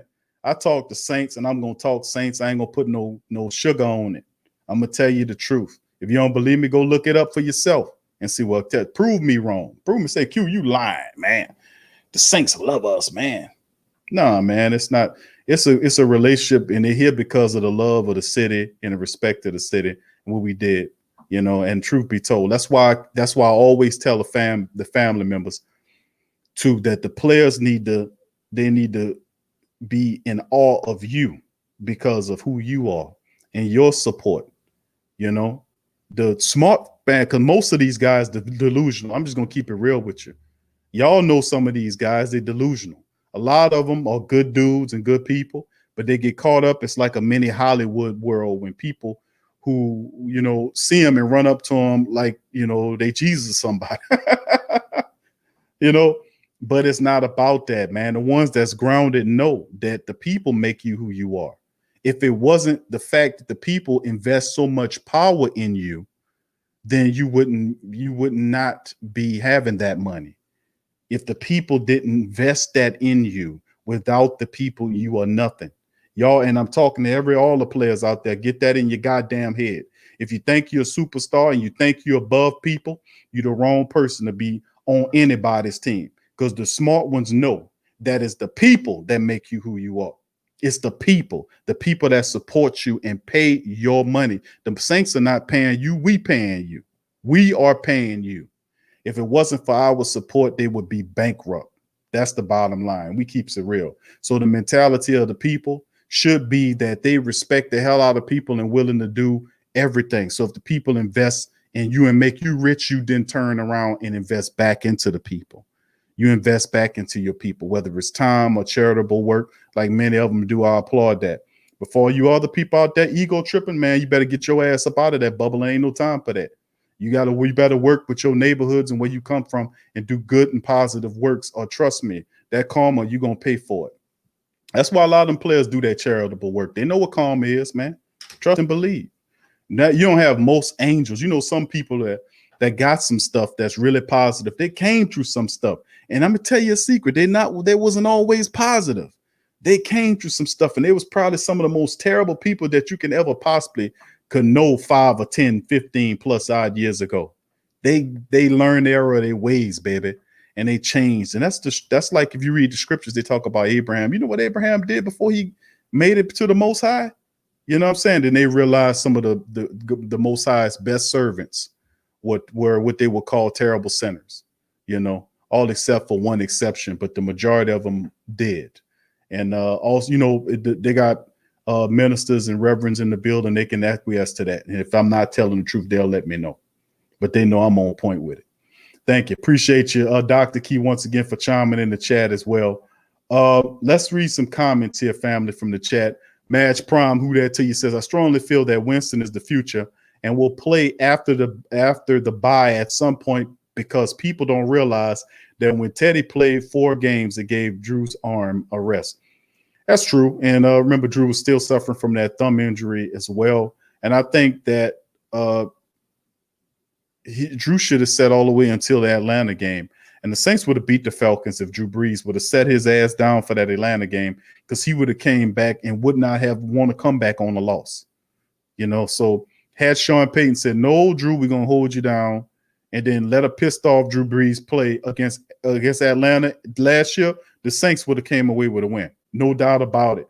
I'm telling you, if Sean Payton would have held him out for that game against Atlanta last year, the first one, after the bye, after they just decimated the Cardinals, then you would have seen Drew Brees wield the Saints to a win against Atlanta in that game. He wouldn't have came back with a loss, especially after Teddy Bridgewater just won 5 or 6 games in a row. Oh, no, man. Ain't no way in the world that the Saints went 6-0 as Drew Brees.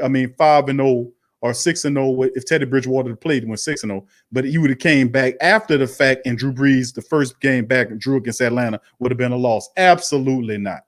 Drew Brees would have beat them Atlanta Falcons in that game, that first game, that crappy game we had. He would have willed them to victory.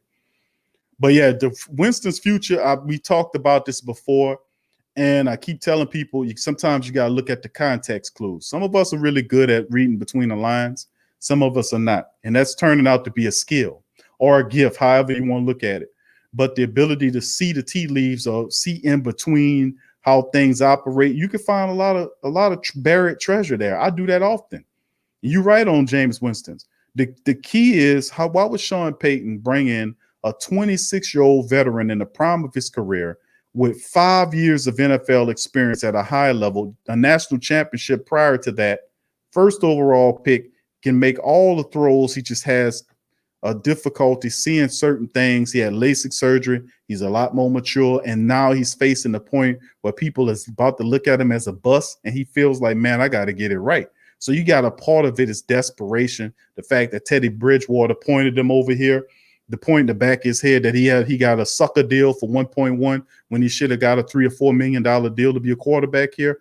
All that is a pissed off thing with Jameis Winston now, where he got to show some sports.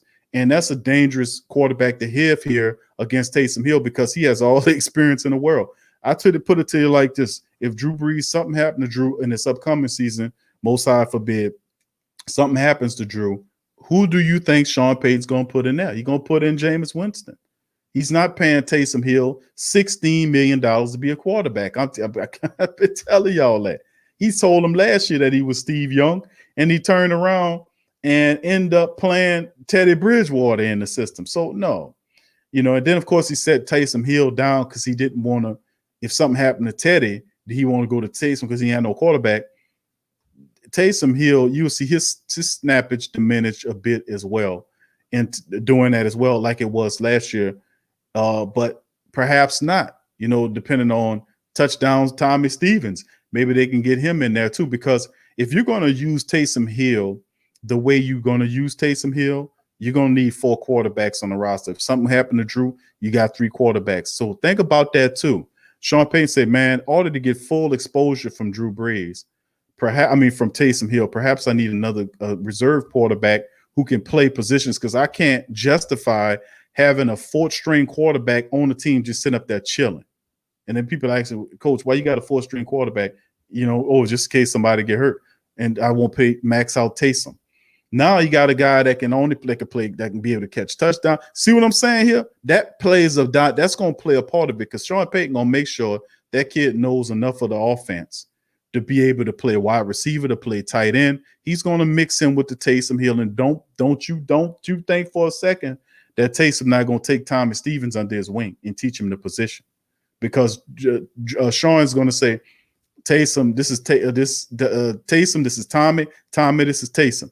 Tommy, go hang with Taysom. This is who we want you to be like. I'm telling you. Thank you for the question, Mash Prime. Appreciate you. Who that to you? Caution, who that to you, family? Appreciate the comment, my man. Appreciate you as well. Who that to you, chiming in the chat. All right. Tim says, thank you for the question, Tim. He says, how do you think these championship games will operate? How are they going to have that many people on the field? Well, you have how many players you have, the 11 from whatever in the opposing team's 11, and then you'll have the staff. And I think you might have security personnel somewhere to make sure people stay off of that, but they're going to minimize a lot of the people on the field. But I intend to see a similar situation set up like you see with the NBA. Like you see guys masked up, they separated to a degree, and you can see a part of that going on in these games. So, it's hard to visualize them because you haven't seen it before, but you can kind of see a little bit what the NBA is doing, and you can look at the MLB too to see what they're trying to do as well, to see how you can then visualize that for football. But we'll learn and see some stuff coming up soon in maybe a week or so when they start putting on the pads and they get close to September, when these actual games will get done. Thank you for that, Tim. Derek says, how did we not get rid of Austin Carr? Derek, I keep telling y'all, man, I told y'all that last year, and I continue to tell you. I told you the year before. Austin Carr makes the team, man, because the Saints respect and like Austin Carr. He's considered a very trusted wide receiver. He catches whatever you throw to him when you throw to him. He also is a guy that knows the playbook. He does operate in special teams. He's a do-it-all type of dude, and the Saints really care about Austin Carr.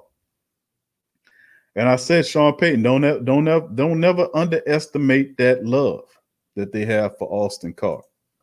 All right, keeping it going. Ramsey, who that to you, Ramsey? Good to see you. He says, what up, Big Q, my brother from another mother. What's up, Ramsey? How you doing, family? Good to see you as well in the chat. Big ups to you and Yearn. All right, let's keep it going here. Crass, once again, thank you. Said, which Saint player makes the biggest leap in 2020? My mentality is I would hope and say it's Alex Anzalone. The biggest leap to me should be Alex Anzalone. I want to see him do something. It's between him and Davenport to me. And then behind that will be guys like Marshawn Lattimore, which I really want to see Marshawn Lattimore explode and become that guy where nobody like, oh no, he's just lazy. All that, he's just not there yet.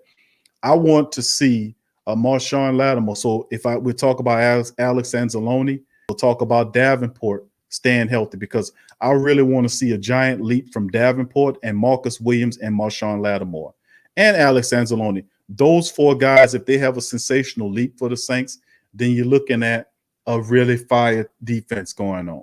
I really want to see those guys take it to the next level, especially Marcus Williams. He's the question mark back there. Thank you, Crass. I know you asked for one, bro. I gave you four of them. Big ups to you, bro. All right. Kevin, who that to you? Kevin, good to see you in the chat. Kevin said, facts, brother. Holiday is donating his whole bubble check, fam. Drew said he won't want no middleman. See, yeah, and sometimes that's what it takes, bro, because a lot of times they tell you, listen, we want you to donate to these. They give you a list of them. And see, that's the thing. That's the same stuff that they did with the NBA players. They picked out the names of the things, the options you have on your jersey, and then you pick between the ones you wanted to put on your jersey. And then same with the NFL, you pick the name, whatever you want to do that. And what they're doing that for is they're doing that so you don't feel frustrated, like you can't express yourself. So if I let you put a name on your jersey, if I let you put the helmet on the back, your name on the back of the helmet, like what their equivalent to what the NBA is doing, then you won't feel the reason. You won't feel the frustration to say, well, they won't let me vent. They won't let me, use it. And then you won't see Mo Collin. See, that's what it's an attempt to do. The kibosh, a lot of the future movements are the things that are, grassroots stuff, because the corporations that took over whatever this is going on right now. Let me tell you something. Anytime the Fortune 500s get involved with it, bro, I'm telling y'all, be very leery and weary of it, because them corporations don't care about nobody but they self.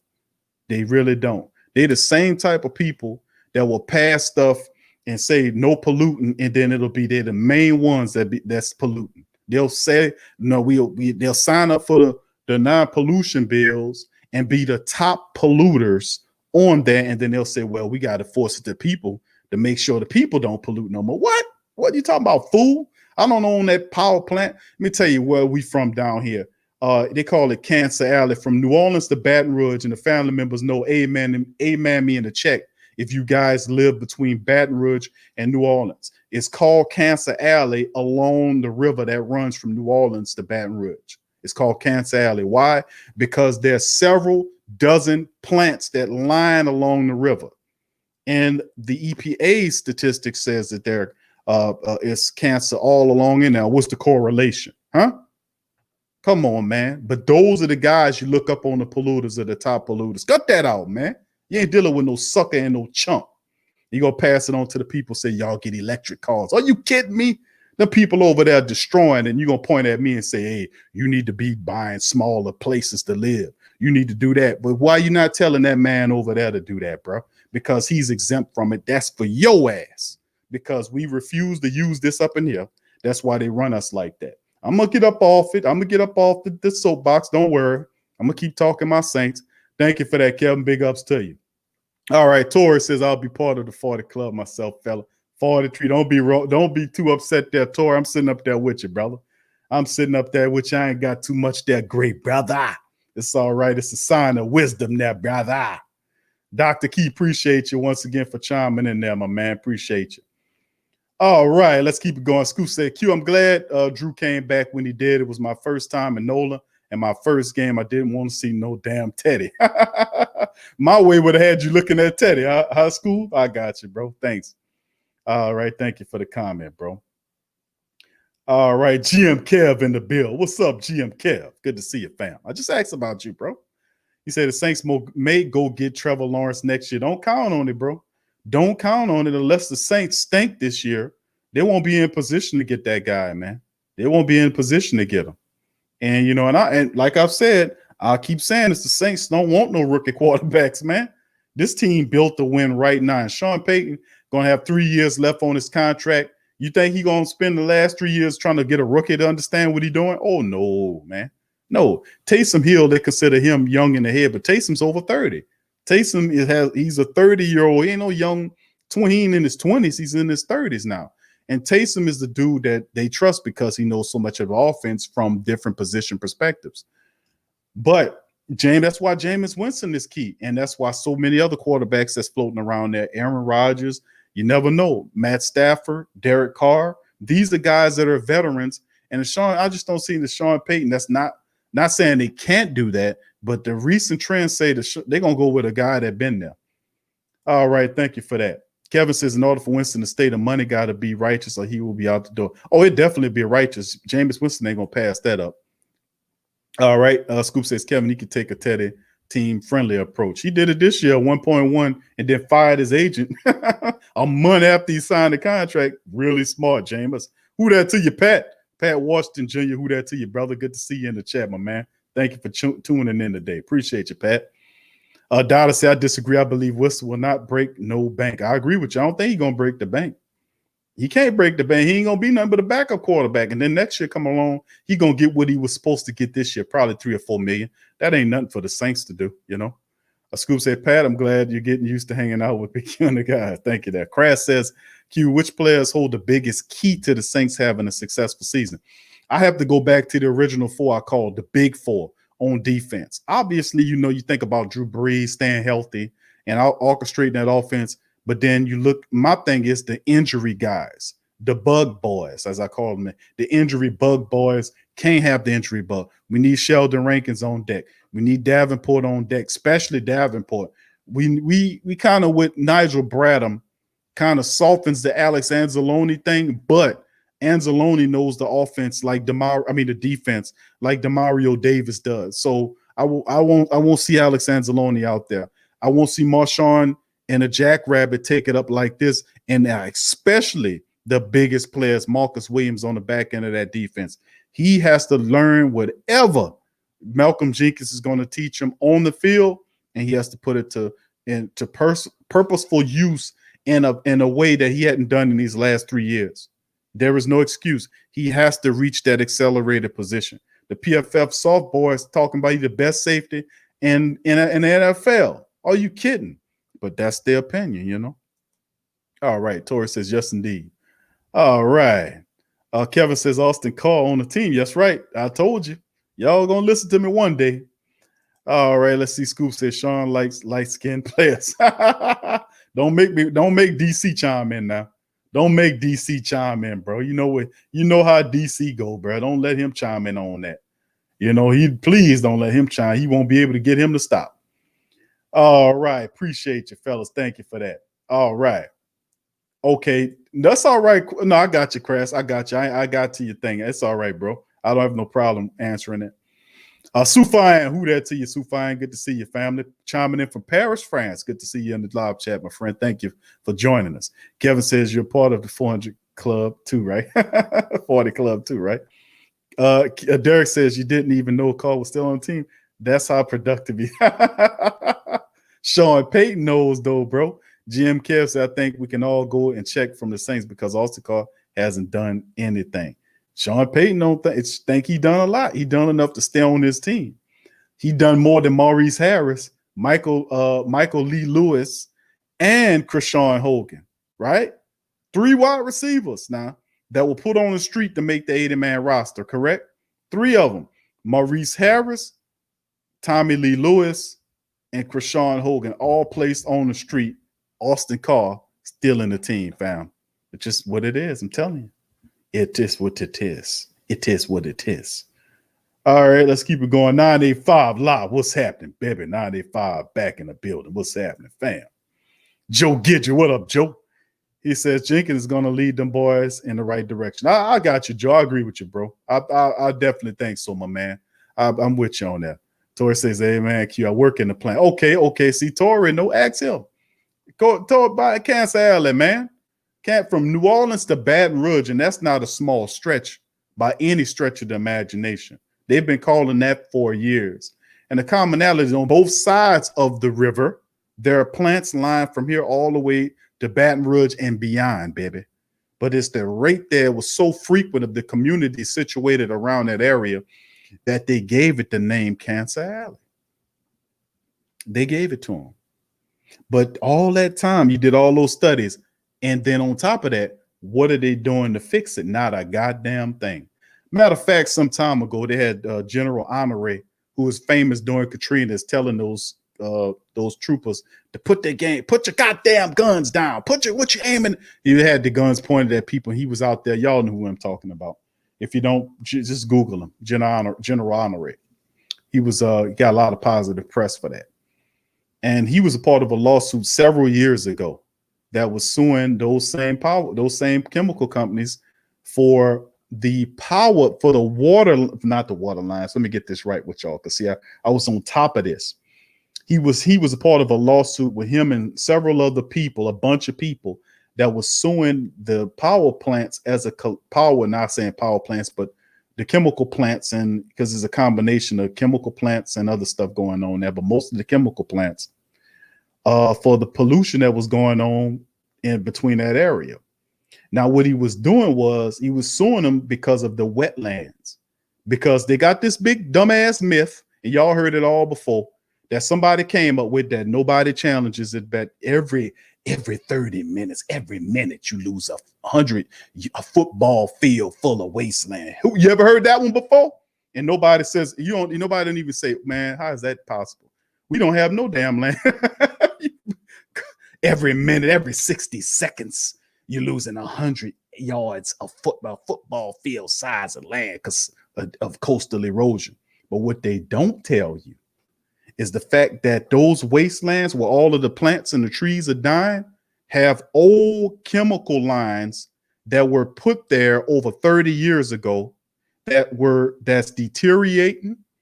And they've even the water level has decreased and the pipes have rose up out of the water, and it's sitting exposed. Okay, so those pipes have begun to leak into the swamp, and that's what's killing a lot of the wildlife out of there. Well, Honore knew it. They sued them behind it. Not only that, but they wanted them to initially go in there and take all those old pipes out of there, because what they did was, instead of taking the old pipes out and putting new ones, they decided just to run new ones all the way from the chemical plants out to the derricks out there in the Gulf. Come on, man. Talk to me. I know this stuff. And then what ultimately occurred was Bobby Jindal was the governor at the time, and they were suing him. Jindal killed the lawsuit and then gave retroprotective measures to the plants, which means that whatever they did 30, 40 years ago, you couldn't sue them for it going ahead. So not only did he protect them currently, then he made it impossible for you to sue them for what they did 30 years ago. You see how the game being played? Do you see how the game goes? But then the cover story is that it's just a normal coincidence. It's a phenomenon. It's a phenomenon. Don't have nothing to do with the leaking lines that were left out there by the oil companies, killing the swampland. You haven't heard that one before, huh? That's what reading and paying attention and not having a chump mentality will do for you. People just can't tell you any damn thing, and that's what it comes down to, man, because you can't count on people to protect you, because obviously they're not doing nothing to help the people. All right, that's just my little my public service announcement for the day, baby. All right, let's keep it going now. I should talk to y'all. I should let the Reverend tell y'all that. All right. Yeah, plants, wasteland, facts, 100%. Larry Williams, who that to you, Larry? Good to see you in the chat there, fam. Little New Orleans, Louisiana history for you, fam. Vontae, who that to you? Vontae, good to see you. Verlin from the Dome of Silence, baby. What's good with it? Crash says Austin Carr, Jordan Humphrey, and rookie Juwan Johnson all played a wide receiver. Maybe the rookie surprises. Maybe so, bro. I'm really looking forward to see what those young guys could do. Pat Williams of Washington, he says, Tori, okay, giving a shout out. All right. John Thompson, who that to you, John? What up, fam? Good to see you. All right, fam, let's keep it going here in the chat. Let's keep it moving. All right. Crash says, hit the like button, subscribe to the PRO. Thank you, Crash. Appreciate you, buddy. Iceman, what up, fam? What's good with the Iceman in the building? Good to see you, family. Thank you for joining the live stream. Now, Iceman said, yep, I just want to say the Most High blessed me with a new car today. And I want to say blessed to all my bros, my sister today. Thank you to Iceman. Iceman riding in style. He got the ice mobile now. So he don't have to make ice and float over it like the ice, like ice. Y'all listen, Marvel comic joke. Y'all probably don't know what I'm talking. How the Iceman travel? He go and he just travel on his ice bed. Now you got an ice mobile, the Iceman. That's what's up, Iceman. Appreciate it. Good. Big ups to you, bro. Congratulations, bro. Big ups. All right, let's keep it as Kevin says, let Jamie and Tatum break dance challenge for the backup spot in the locker room after we beat Tampa Bay, turn the disco lights and everything. I hear you, Kevin. Sports Talk said I get the fascination with Austin Carr. I know you gonna get it, bro. I know you gonna get it. Grass says, what'd you think? Strong side, right? Let's see. Smokeless. What up, Smokeless? Good to see you, fam. Says, who that Q? I don't know why Invisible man Austin Carr is still on the team, but it is what it is. It is what it is. But I mean, I put it to you like this, Smokeless, and who that to you, my brother. I told you, Sean Payton likes him. And if Sean Payton like you, he's gonna try to keep you on the team. They feel like they can rely on Austin Carr. I've been saying this. Correct me in the chat, family. A lot of people been listening for a long time. Tell me if I've been saying the same thing over and over again. Austin Carr. I told you.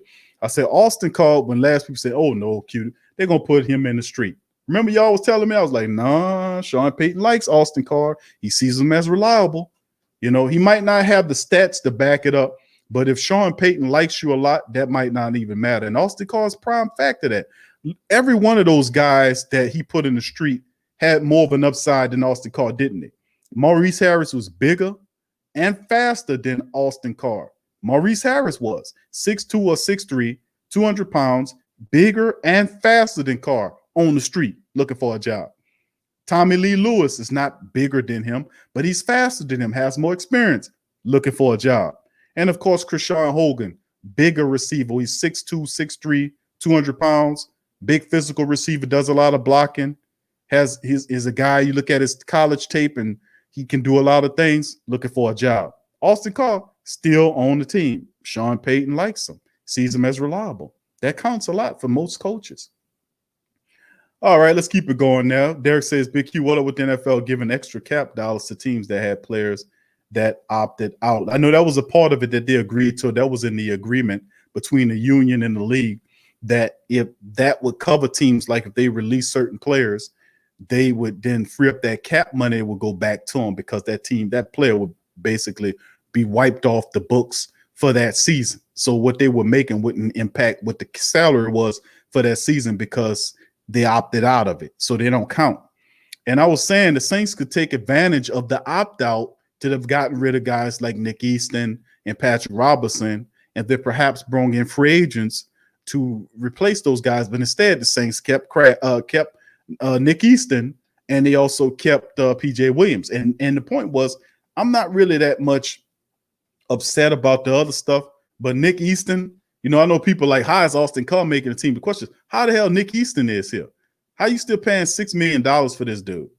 That's the problem I had. Is Nick Easton. What is he doing here? Scoop says black linebacker matter. Okay, let's keep it going, fam. Iceman, yep, I just want to say, okay, I just read that one. Congratulations once again to you, Iceman. You deserve it, my man. You're doing good work, bro. Keep up the good work and stay positive, bro. Keep doing your do. Much love to you. You're gonna get many more blessings when you do the right thing, bro. Big ups. I'm telling you. That's just how I go. All right, let's keep it going in the chat here. Thank you, Tim. Appreciate your super chat, my friend. He says, how do you think the NFL going to handle the championship game? That's a lot of crowd on the field. I don't know, bro.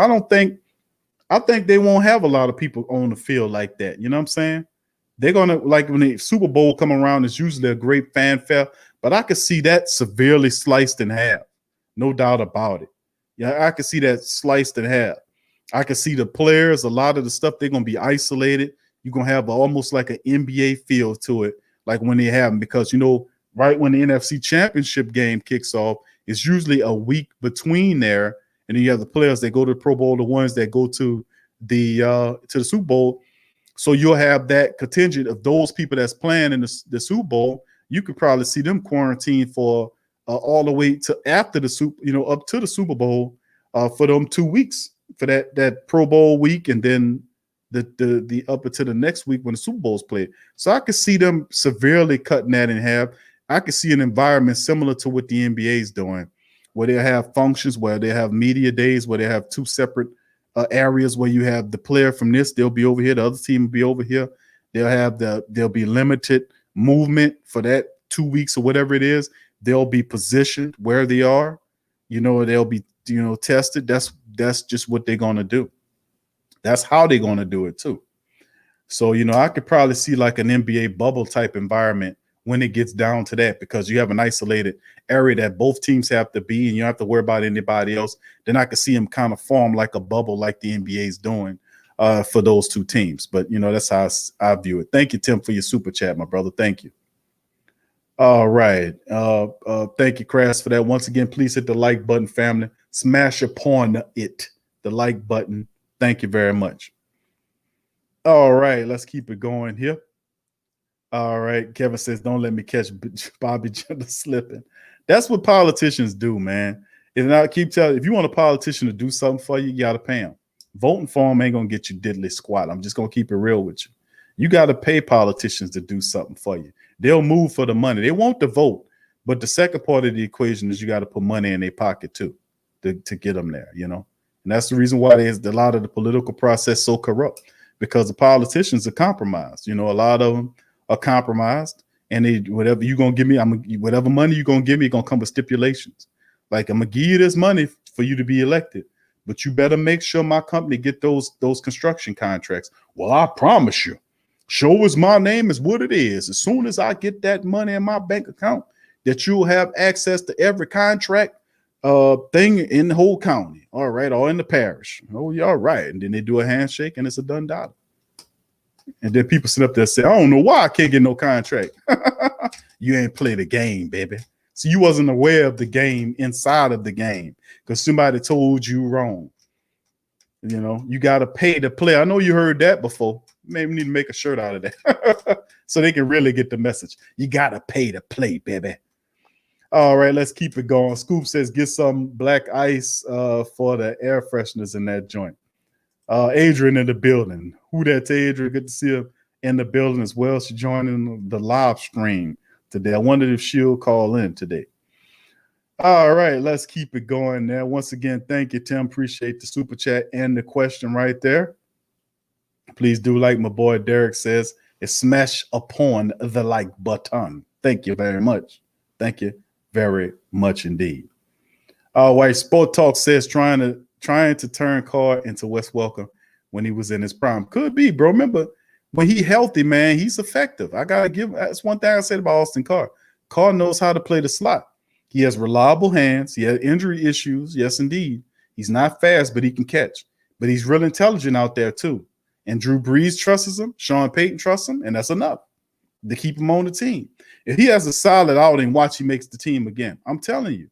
Sean the practice squad the hell out of them other guys to keep Austin Carr on the team. I'm telling you. And he got 16 spots this year. Oh, man, I'm itching to use my practice squad. And look, Kevin says Austin Carr got dirt on him. Must be the same dirt Tommy Lee had. Because he ain't got no problem cutting Tommy Lee now. Remember we were saying that about Tommy Lee?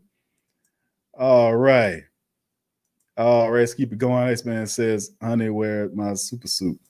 All right, let's see. Vontae says, do you think Marquez Callaway or Jawan Johnson will make the team? I would say more Callaway than Johnson because I like his skill set. Big wide receiver, 6'2", 200 pounds, has good speed, can catch in traffic, and also can play outside, inside as a wide receiver.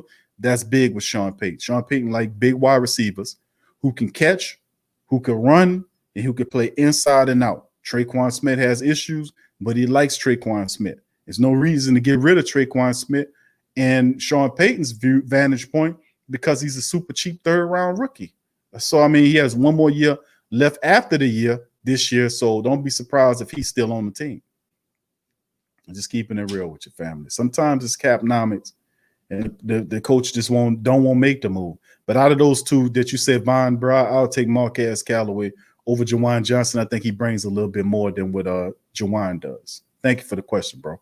Iceman says, Crash Hop. We're going to run down there over the Ice Mobile. There you go. All right, General Smurf. What up, General Smurf? Good to see you in the chat, family. A 009. Who that to the family? Good to see you, bro. Welcome back to the chat. All right. GM Kev says, where the Super Bowl this year? In Tampa Bay, baby. How could you have forgotten that, GM Kev? That's why all this mumbo jumbo about Tampa Bay is about, bro. That's why the pressure's on Tom Brady. The Super Bowl's in Tampa. That's why it'd be extra special to go down there and hammer them 8 ways Tuesday. All right. Iceman said Elvin gentrification is what I call him. He do just enough to not get moved, man. He like the Marcus Williams of basketball. He do just enough to stay on the team. John says, do you think Sanders will catch 8 or more TDs this season? I would. Somebody asked me this question a couple of days ago, and I see maybe 6 to 8 touchdowns from him, depending. But I said something like 5 or 7. I wanted to say. I think it was 5 or 7 touchdowns this year. For him to get 8, what Mike Thomas look like? Another 6 or 7, you know, because it could be a scenario that Mike gets a lot of the receptions and Sanders gets the touchdowns because he can go inside and out. But I see more of maybe a 5 to 8 touchdown campaign from him, depending how well Drew feeling offense. Because I have high expectations for this team because Drew Brees, what he can do, he's healthy, he can grip the ball, he can throw the ball deep downfield. Now he's looking pretty good.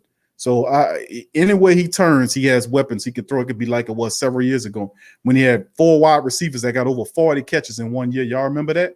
That's what kind of offense this could be this year. I'm telling you. Scoop said, I heard the Sixers want to trade Brett Brown for Elvin Gentry. Take him. Let him have it. Special man. Let him have it. Let him have it. Dominic, what up, Dominic? He says, we're running late. Good to see you, though, fam, nonetheless, bro. Appreciate you for being here. Crash says, Vontae, we'll see. I like Jawan measurables. However, he's raw. Limited route tree. Very true. That's why I said Marquez can do a little bit more. He's a little bit more versatile. Thank you for that, Crash. Appreciate you, bro. All right. John says 7 to 10 is a good number, says Scoob. Scoob's like the 7 to 10. All right. Derek giving Dominic a shout out. All right. Who else we got there? And the family members just meeting and greeting them. All right. Let's see. Also says he connected to the Risotto Mob family. All right. I don't know, bro. It's something going on. You know what I'm saying? Iceman says, nah, bro, we don't need Brett Brown. That dude ain't the answer. I would like to see Thibodeau or Jackson. Thibodeau already off Thibodeau signed with the Knicks, bro. So Thibodeau off of that. Mark Jackson or Van Gundy or even Fizdale. Perhaps Fizdale. I don't know. Mark Jackson, if you're going to knock off and you want somebody that's going to really do Mark Jackson the best bet for this team because he could take a Zobal and an NAW, and he could take guys like that and turn them into the leaders. He's a guy that played 20 years in the league. He's respected. He knows basketball inside and out. He even makes a living just talking about basketball. Then when you put him on the court with Golden State, he was the predecessor before Steve Kerr came along and built that Golden State Warrior team up to something. Doesn't get any credit, but he'll find a job sooner or later in the league. And it's probably more than likely will be with the Pelicans. If Gentry can't, because that thing, Gentry does just enough to stay off the hot seat. And he don't do it unless Something radically goes wrong, then he throws it all out, then he wins, then they pick up wins. The next thing you know, they start falling again. And it's like, I'm sick of that, man. There's no reason in the world why the Pelicans should be just with 28 wins this season. They should have been over 500.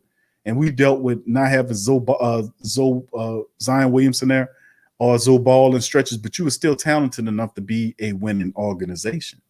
You know, but I don't want to get into it. That's Pelican stuff. We got the Pelican post-game report for that on YouTube. So for all my Pelican people out there who want to hear about Pelican talk, guess what? Pelican post-game report. Go subscribe. It's on YouTube. That's our Pelican talk channel. General Smurf says, what happened to Butler and Humphrey? They're still on the team, bro. They're still on the team. The only 3 wide receivers we got rid of was Krishawn Hogan, Tommy Lee Lewis, and Maurice Harris. That's everybody else still on the team. B Jizzle, what up, family? What's going on? What you say? Everybody talking about Tampa Bay new offensive weapons. What about the defense? I'm confident we can drop a 40 burger on them. We have enough to stop them, but I don't think they can stop us. Appreciate you, B Jizzle. What's good with it, baby? Appreciate the question. Yeah, I agree with you, bro. The Saints offense is hard to stop, family. No doubt about it, bro. I agree with you wholeheartedly. The Saints offense is the real deal, you know. And Tampa Bay, they talk right. You're talking about the offense and all that, but their defense, they do have a lot of suspect pieces on the defense. Now they do have Levante David, and they do have a few other pieces there as well. But they're certainly not the strength of that team. So it's a lot of pressure on them, man. Tom Brady don't play defense. That's for damn sure. Thank you for that comment there, B Jizzle. Kevin said, oh, yeah, they're going to push Brady in their NFL dirty. All right. All right, let's keep it going there. Verlin, once again, Verlin, thank you for your super chat, family. Appreciate that. John says, who was the last Saints player you met in person? The last Saints player I met in person. Who was the last dude I met in person? Damn it. Last one I met in person. Sheesh. I won't say it was one of the it was a couple of years ago, 2-3 years ago. And we went down there to the training camp and I met one of the reserves, a couple of the reserve guys. They're not on the team no more. But it was one of the running backs, and I said, man, you was running really like about 3 years ago, 2 or 3 years ago. When the camp, and they had I forgot the man's name, but he was a running back. I called him the bowling ball. I was covering in the camp going down there, and I can't think of his name. He played in the XFL this year though, but it was a couple of undrafted guys. One of the running backs I really wanted. The undersized linebacker who I was advocating 2 or 3 years ago to make the team, but he didn't make the team. He was from Canada. Y'all know who I'm talking about. He was a special teams linebacker, undersized from Canada, who the Saints brought in him. And, you know, it was a couple of undrafted guys that I met. That was the last Saints players that I met was a couple of undrafted guys. They're not on the team no more, but it was pretty cool. Now, it was actually somebody, the last person I met in person was he ain't on the team either. That was a couple years ago, like maybe a couple years ago. What's his name? The Saints drafted him in the 4th round. I was on the plane sitting down talking with him about, you know, with Sean Payton and why did they cut him and all that. Y'all knew who I'm talking about. Put that in the chat, family, if y'all knew who I'm talking about. He was the Saints' 4th round draft pick out of Florida State. I forget the kid's name. I think he's with the Houston Texans right now, but he was a real cool dude, man. He told me that if Sean Payton can't do nothing with you this year, that's why he's putting people in the street. I asked him why they cut you and not that big sorry-ass offensive lineman that they converted from a tight end. He ain't on the team no more. So, I mean, what was his name? Y'all probably know who I'm talking about. I forgot the man's name. He was offensive lineman from Florida State, and they drafted him. He was an offensive tackle, and they didn't give him no love, man. Y'all probably know what I'm talking about. I talked about him before on the show. That was the last one I met, actually, that dude right there. After that, I've been kind of busy. I ain't been able to make it down there. And let's see. Iceman says, keep it real. Q, what's the difference between Austin and Traquan?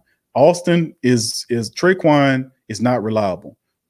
He's bigger and faster, but it's a different type of like because Sean Payton likes Traquan, but he does have 2 years left really cheap, so he can be patient with Traquan. Austin Carr is a guy that Sean Payton knows can give him some help, who can catch the ball. He knows the offense. He knows how to find the holes in the zone and fall line when you're in the slot. He knows Drew Brees knows him. He knows how to show himself. And he knows that he has the fundamental of the game. He just needs to stay healthy. And I think that's the difference is that Sean Payton likes Austin Carr, but attributes his him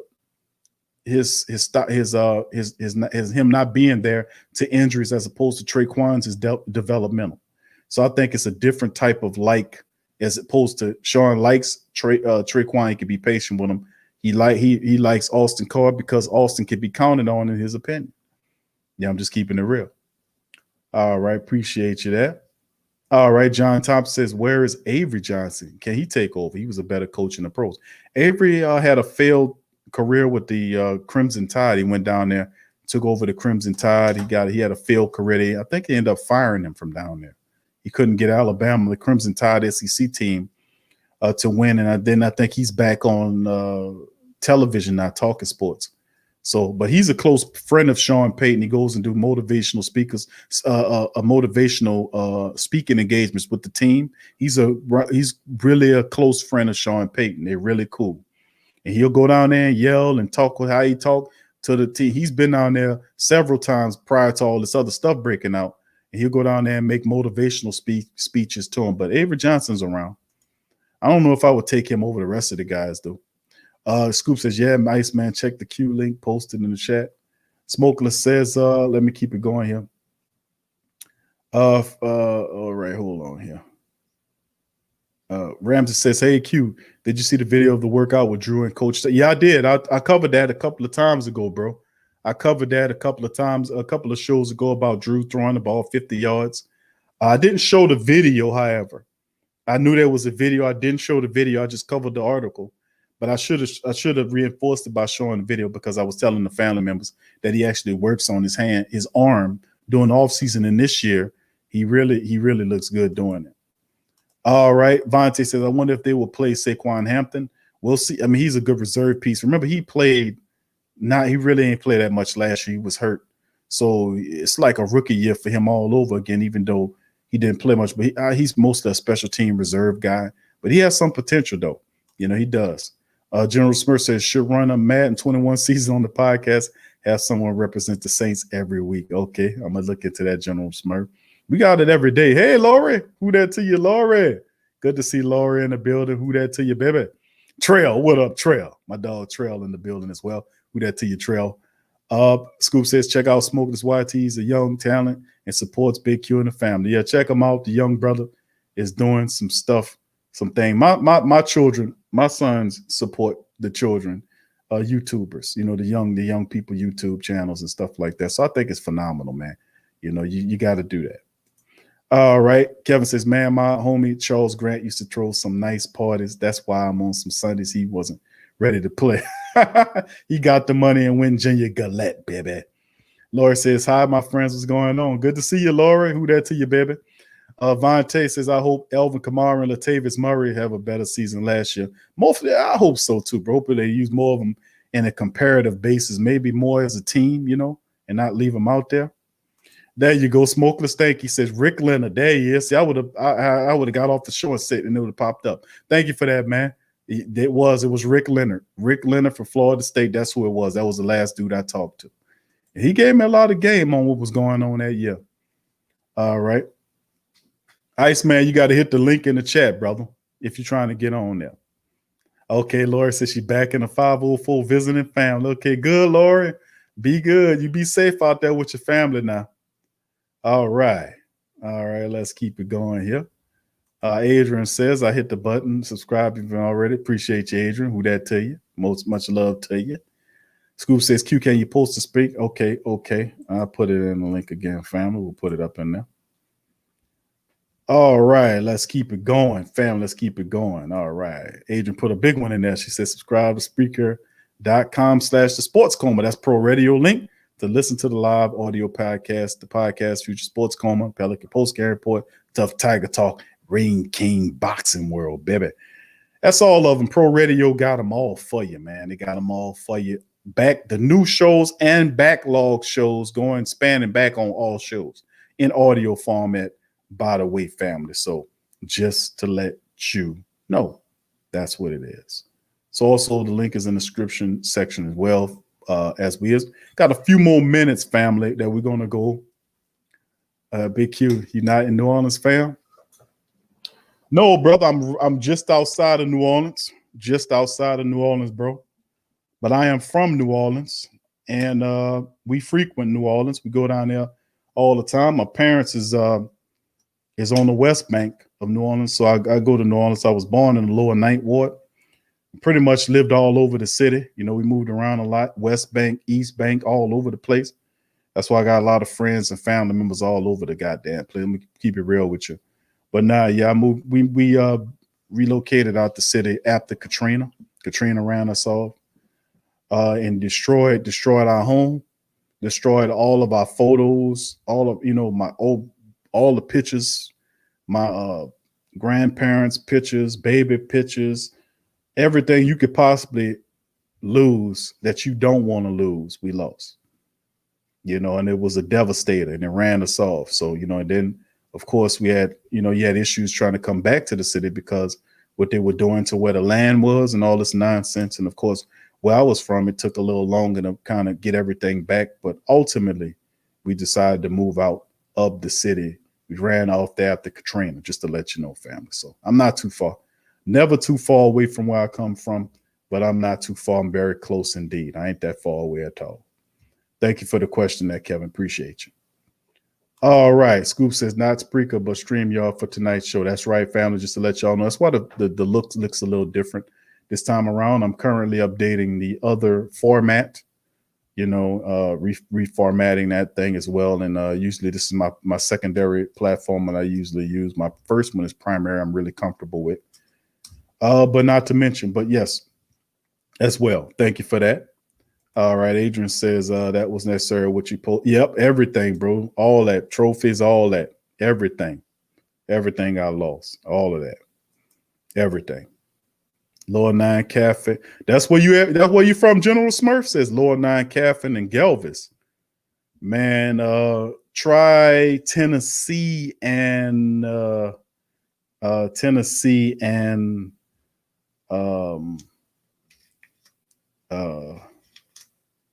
I won't say right off. I'm just gonna say right off of Tennessee, going toward Florida.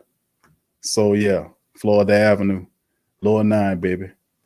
That's right. Yep. Yes, sir. Okay. He said yes, sir. Lower 9 Cafe. I know where just where you at. I have family members off of what's that? Man. I won't say Galvez and back there on it was a Caffin. They was back there on Caffin, back there. They was right past. They had a little convenience store there. You probably know what I'm talking about. Had a little convenience store back there, not too far from the park. They had a little park back there. I don't know what it is now, but they had a little park back there, and they had a what you call it, little convenience store back there. Yeah, General Search. My granny stayed on Tennessee and Tonti. Okay, yeah, okay, I got you. 2301. Okay, by the shipyard. Okay, I got you. Yeah, you wasn't too far. Yeah, the shipyard, the scrap yard. Yeah, I know what you're talking about. You talking about the scrap yard? Is that what you're talking about? The scrap yard? What it was called? Southern Scrap? Was that Southern Scrap? See, that's just old stuff, man. Old stuff. But yeah, man, that's beautiful, man. That's absolutely beautiful. Like I said, my friends grew up right on Renee and Jordan, Renee, Foster, all up in there, bro. Came up long time ago, bro. Very rough area. But we made it. made it all in one piece. But yeah, family, I think okay, I got you, General Smurf. All right. We from the same area, family, from the city. That's good. But I'd like to give a shout out to all the family members for chiming in the chat, family. I appreciate y'all, man, for what y'all do today. I appreciate y'all taking the time out with me in this one as we've cleared over 2 hours and 15 minutes of Saint Talk. I appreciate the family members today on this one. And once again, family, we're going to keep it rolling. I'm going to try to make sure I come back at y'all again tomorrow. If not, it'll be Friday with another one. Scoop says, Q, you moving up like George and Weezy. That was some ways ago. To be honest with you, Scoop, that was some time ago. But, being down here, Katrina was a while ago, bro. But they had several floods down here that we had to deal with too. Outside of that, so it's just it gets a little kind of upsetting when you build up a good book collection and then next thing you know it's floating in the water. You get tired of that, man. And that happened to me several times, and I'm tired of my books floating away. I'm gonna keep it real with you. The next time something happened like that, I'm moving to Utah and doing the sports coma on top of the mountain. That's what the hell I'm gonna do. But anyway, I thank the family members for chiming in today on the Sports Coma TSCQ on Live Wednesday's edition, baby. I'd like to thank y'all for chiming in on Wednesday Saint Talk on this one. And I'd like to thank all the beautiful black and gold family members for supporting. Please hit the like button. Please subscribe. If you aren't a subscriber, please feel free to share the show links wherever you may socialize. I don't care if it's Facebook, Twitter, Reddit, TikTok, wherever you guys go, take the show with you and share the show with you to your heart's content. And also feel free to hit the links in the description section below if you want to be like the family members and give donations. We have Cash App, we have PayPal, links in the description section below, and also merch. As you can see, this new stylish camouflage Drew Orleans hat that I'm wearing, family. I'm gonna get close up on it so you guys can see it right here. You can see it right here. As you can see, that's not a paint stamp, family. That's actual, and that's embroidered. That's actually embroidered, family. So it's really nice, man. And it comes with the Pro Apparel patch on the side there. Really nice apparel. And there's several different hats that are available. This one comes in solid black. It's really nice as well. And we also have several hats. There are masks that are available too, that you can wear, face coverings that you could use as well, that are located. And if you want to know where those are, just check the merch shops. There are 2 different merch shops. Who that to you, Javier? Good to see you in the live chat, Javier. I see your family. Please feel free to go there and check out the hats. Get your Drew Orleans hat. And also there's face coverings as well in 3 different sizes of Drew Orleans. One there is also, we also have the face covering that sometimes you can use as a head wrap, or what I forgot what you call them. But we have those too. They're a gator. It's a face gator. Yeah, so Drew Orleans face gaiters, face gaiters that you guys got that too. Go to check out the links in the description section for the merch and go there and check them out. And remember, at the Teespring merch, we give you 10% off with the code Stay Strong, all lowercase letters. So once again, thank y'all for tuning into the show today. Much love and appreciate y'all, man. Javier say checking us out at work. Appreciate you, Javier, for chiming in and checking us out today, man. So I appreciate the beautiful black and gold family members. And I'm gonna holler at y'all guys later. Hit the notifications, family, and I'll see y'all soon. Yeah. Well, all right. Like you always say, welcome. #1 sports talking D. We ain't like the Falcons. We won't blow the lead. Look, all we talk is who that, who got cut and who back. Rookies and the vets, players you should look at. It's the Sports Coma, you don't wanna miss it. Got the pre-game, party, post-game statistics. Get a visit from Sway, maybe DC or 5. It's the hottest thing smoking, Big Q and the guys. Go to YouTube Live, make sure you subscribe. Interviews inside the Saints locker room high. Talk to Drew, Jordan, Zach, Peyton, New Orleans, who that nation.